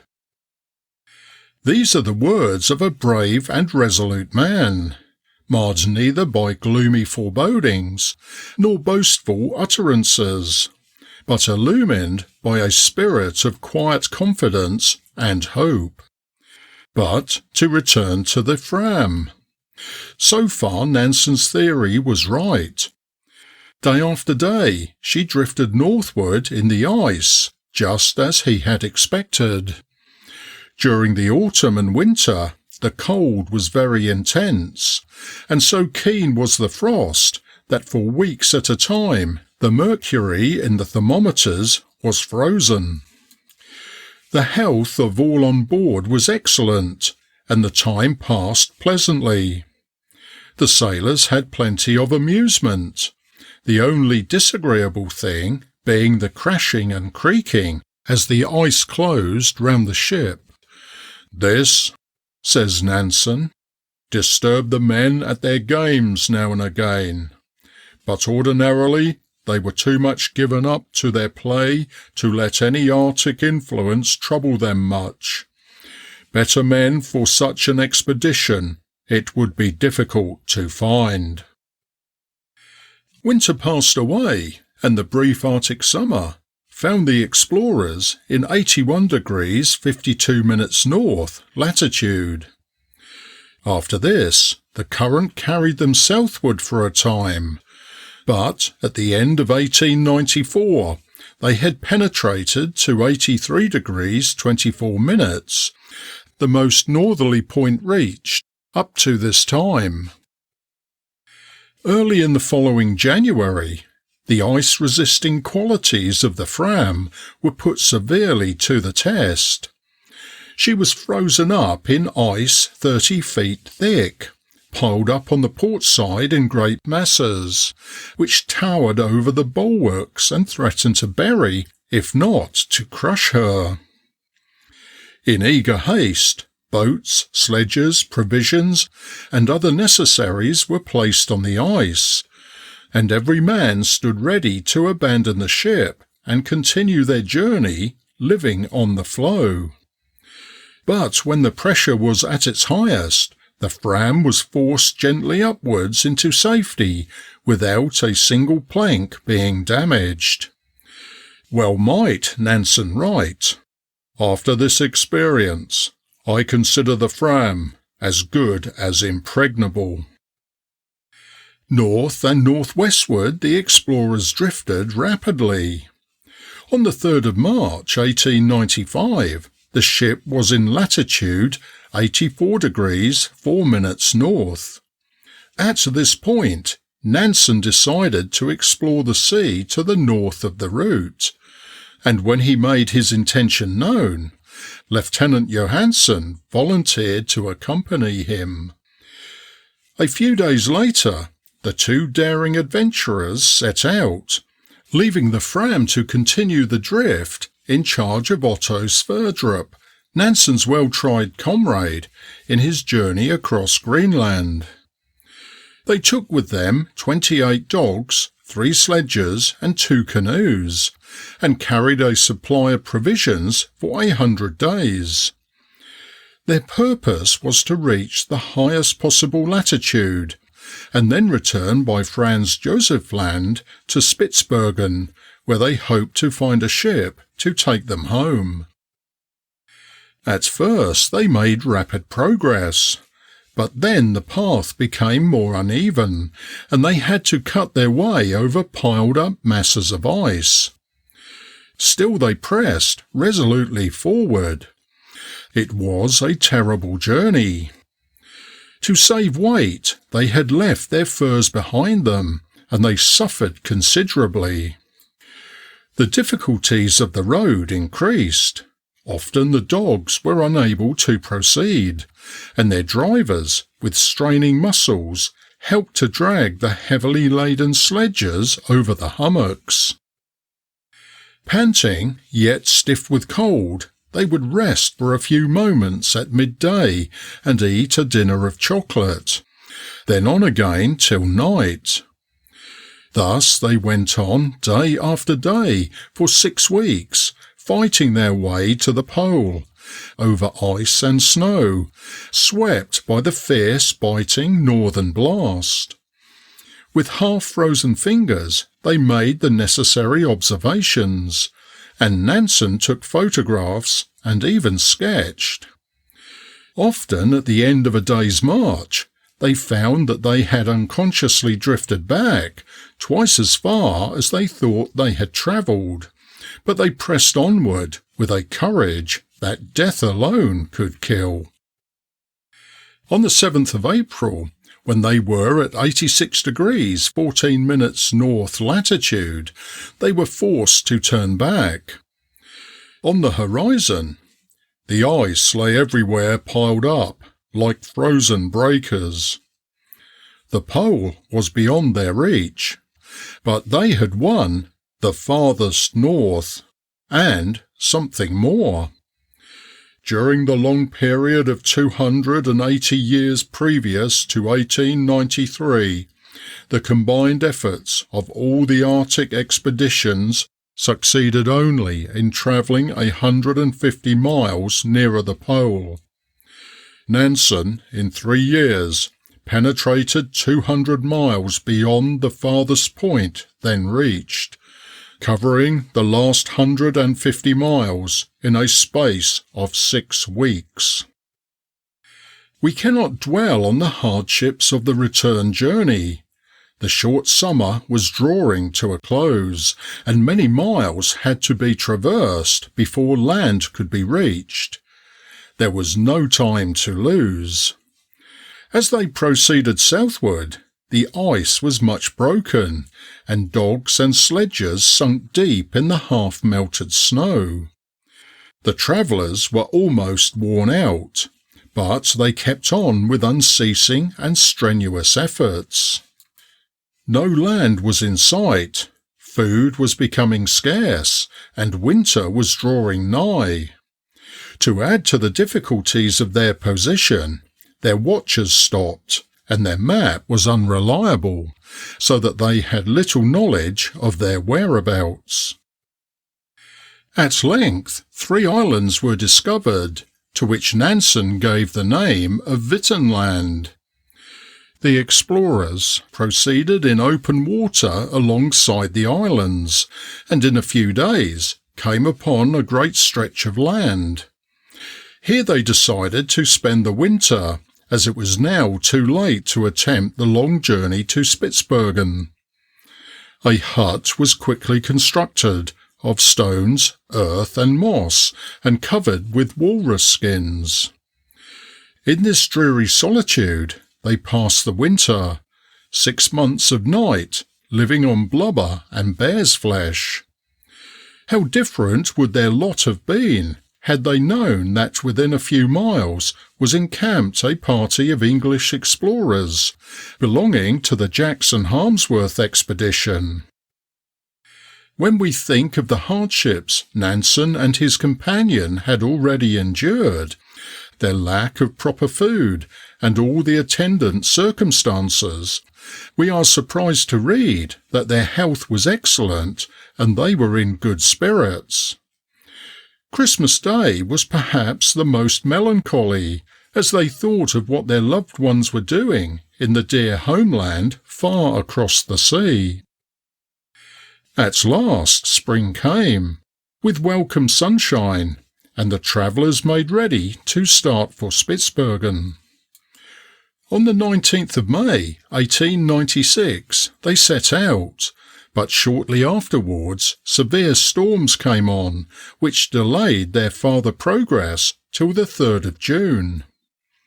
One morning, while Nansen, whose turn it was to act as cook, was preparing breakfast, he was startled by the barking of dogs. He at once awoke his companion, and they agreed there must be people near. Breakfast was quickly dispatched, and then Nansen set out in the direction from which the sounds proceeded, while Johansen remained by the tent. It was the 17th of June, and the members of the Jackson-Harmsworth expedition had just finished dinner, when one of their number saw the figure of a man on the horizon. Jackson at once set off to meet the stranger. After about an hour's walk, they came up to one another, and the Englishman was astonished to see that the stranger was as black as a stoker. His clothes were covered with grease. It was evident he had been in very rough circumstances for some time. As Jackson looked, he thought he recognised in the grimy figure before him his friend Dr. Nansen. So he asked, "Aren't you Nansen?" "Yes, I'm Nansen." "By Jove!" exclaimed Jackson. "I am awfully glad to see you." The two men shook hands heartily, and question and answer followed in quick succession. "After some more talk, we again shook hands," says Jackson, "and I told him how immensely pleased I was to be the first person to congratulate him on his magnificent success." 3 hearty cheers welcomed the gallant doctor to Elmwood, the English headquarters, and a party at once set out to bring in Johansen. They remained for 6 weeks at Elmwood, and then returned to Vardo in Jackson's ship, the Windward. Their sufferings and dangers were at an end. Shortly afterwards, the Fram arrived safely in port. On meeting with his men, Nansen was deeply moved, and embraced them one after the other as they came to congratulate him on his extraordinary journey, which, to quote Jackson's opinion, is absolutely unequalled for daring in the annals of discovery, either in Arctic or other regions. End of chapter 15. End of Stories of North Pole Adventure by Frank Mundell.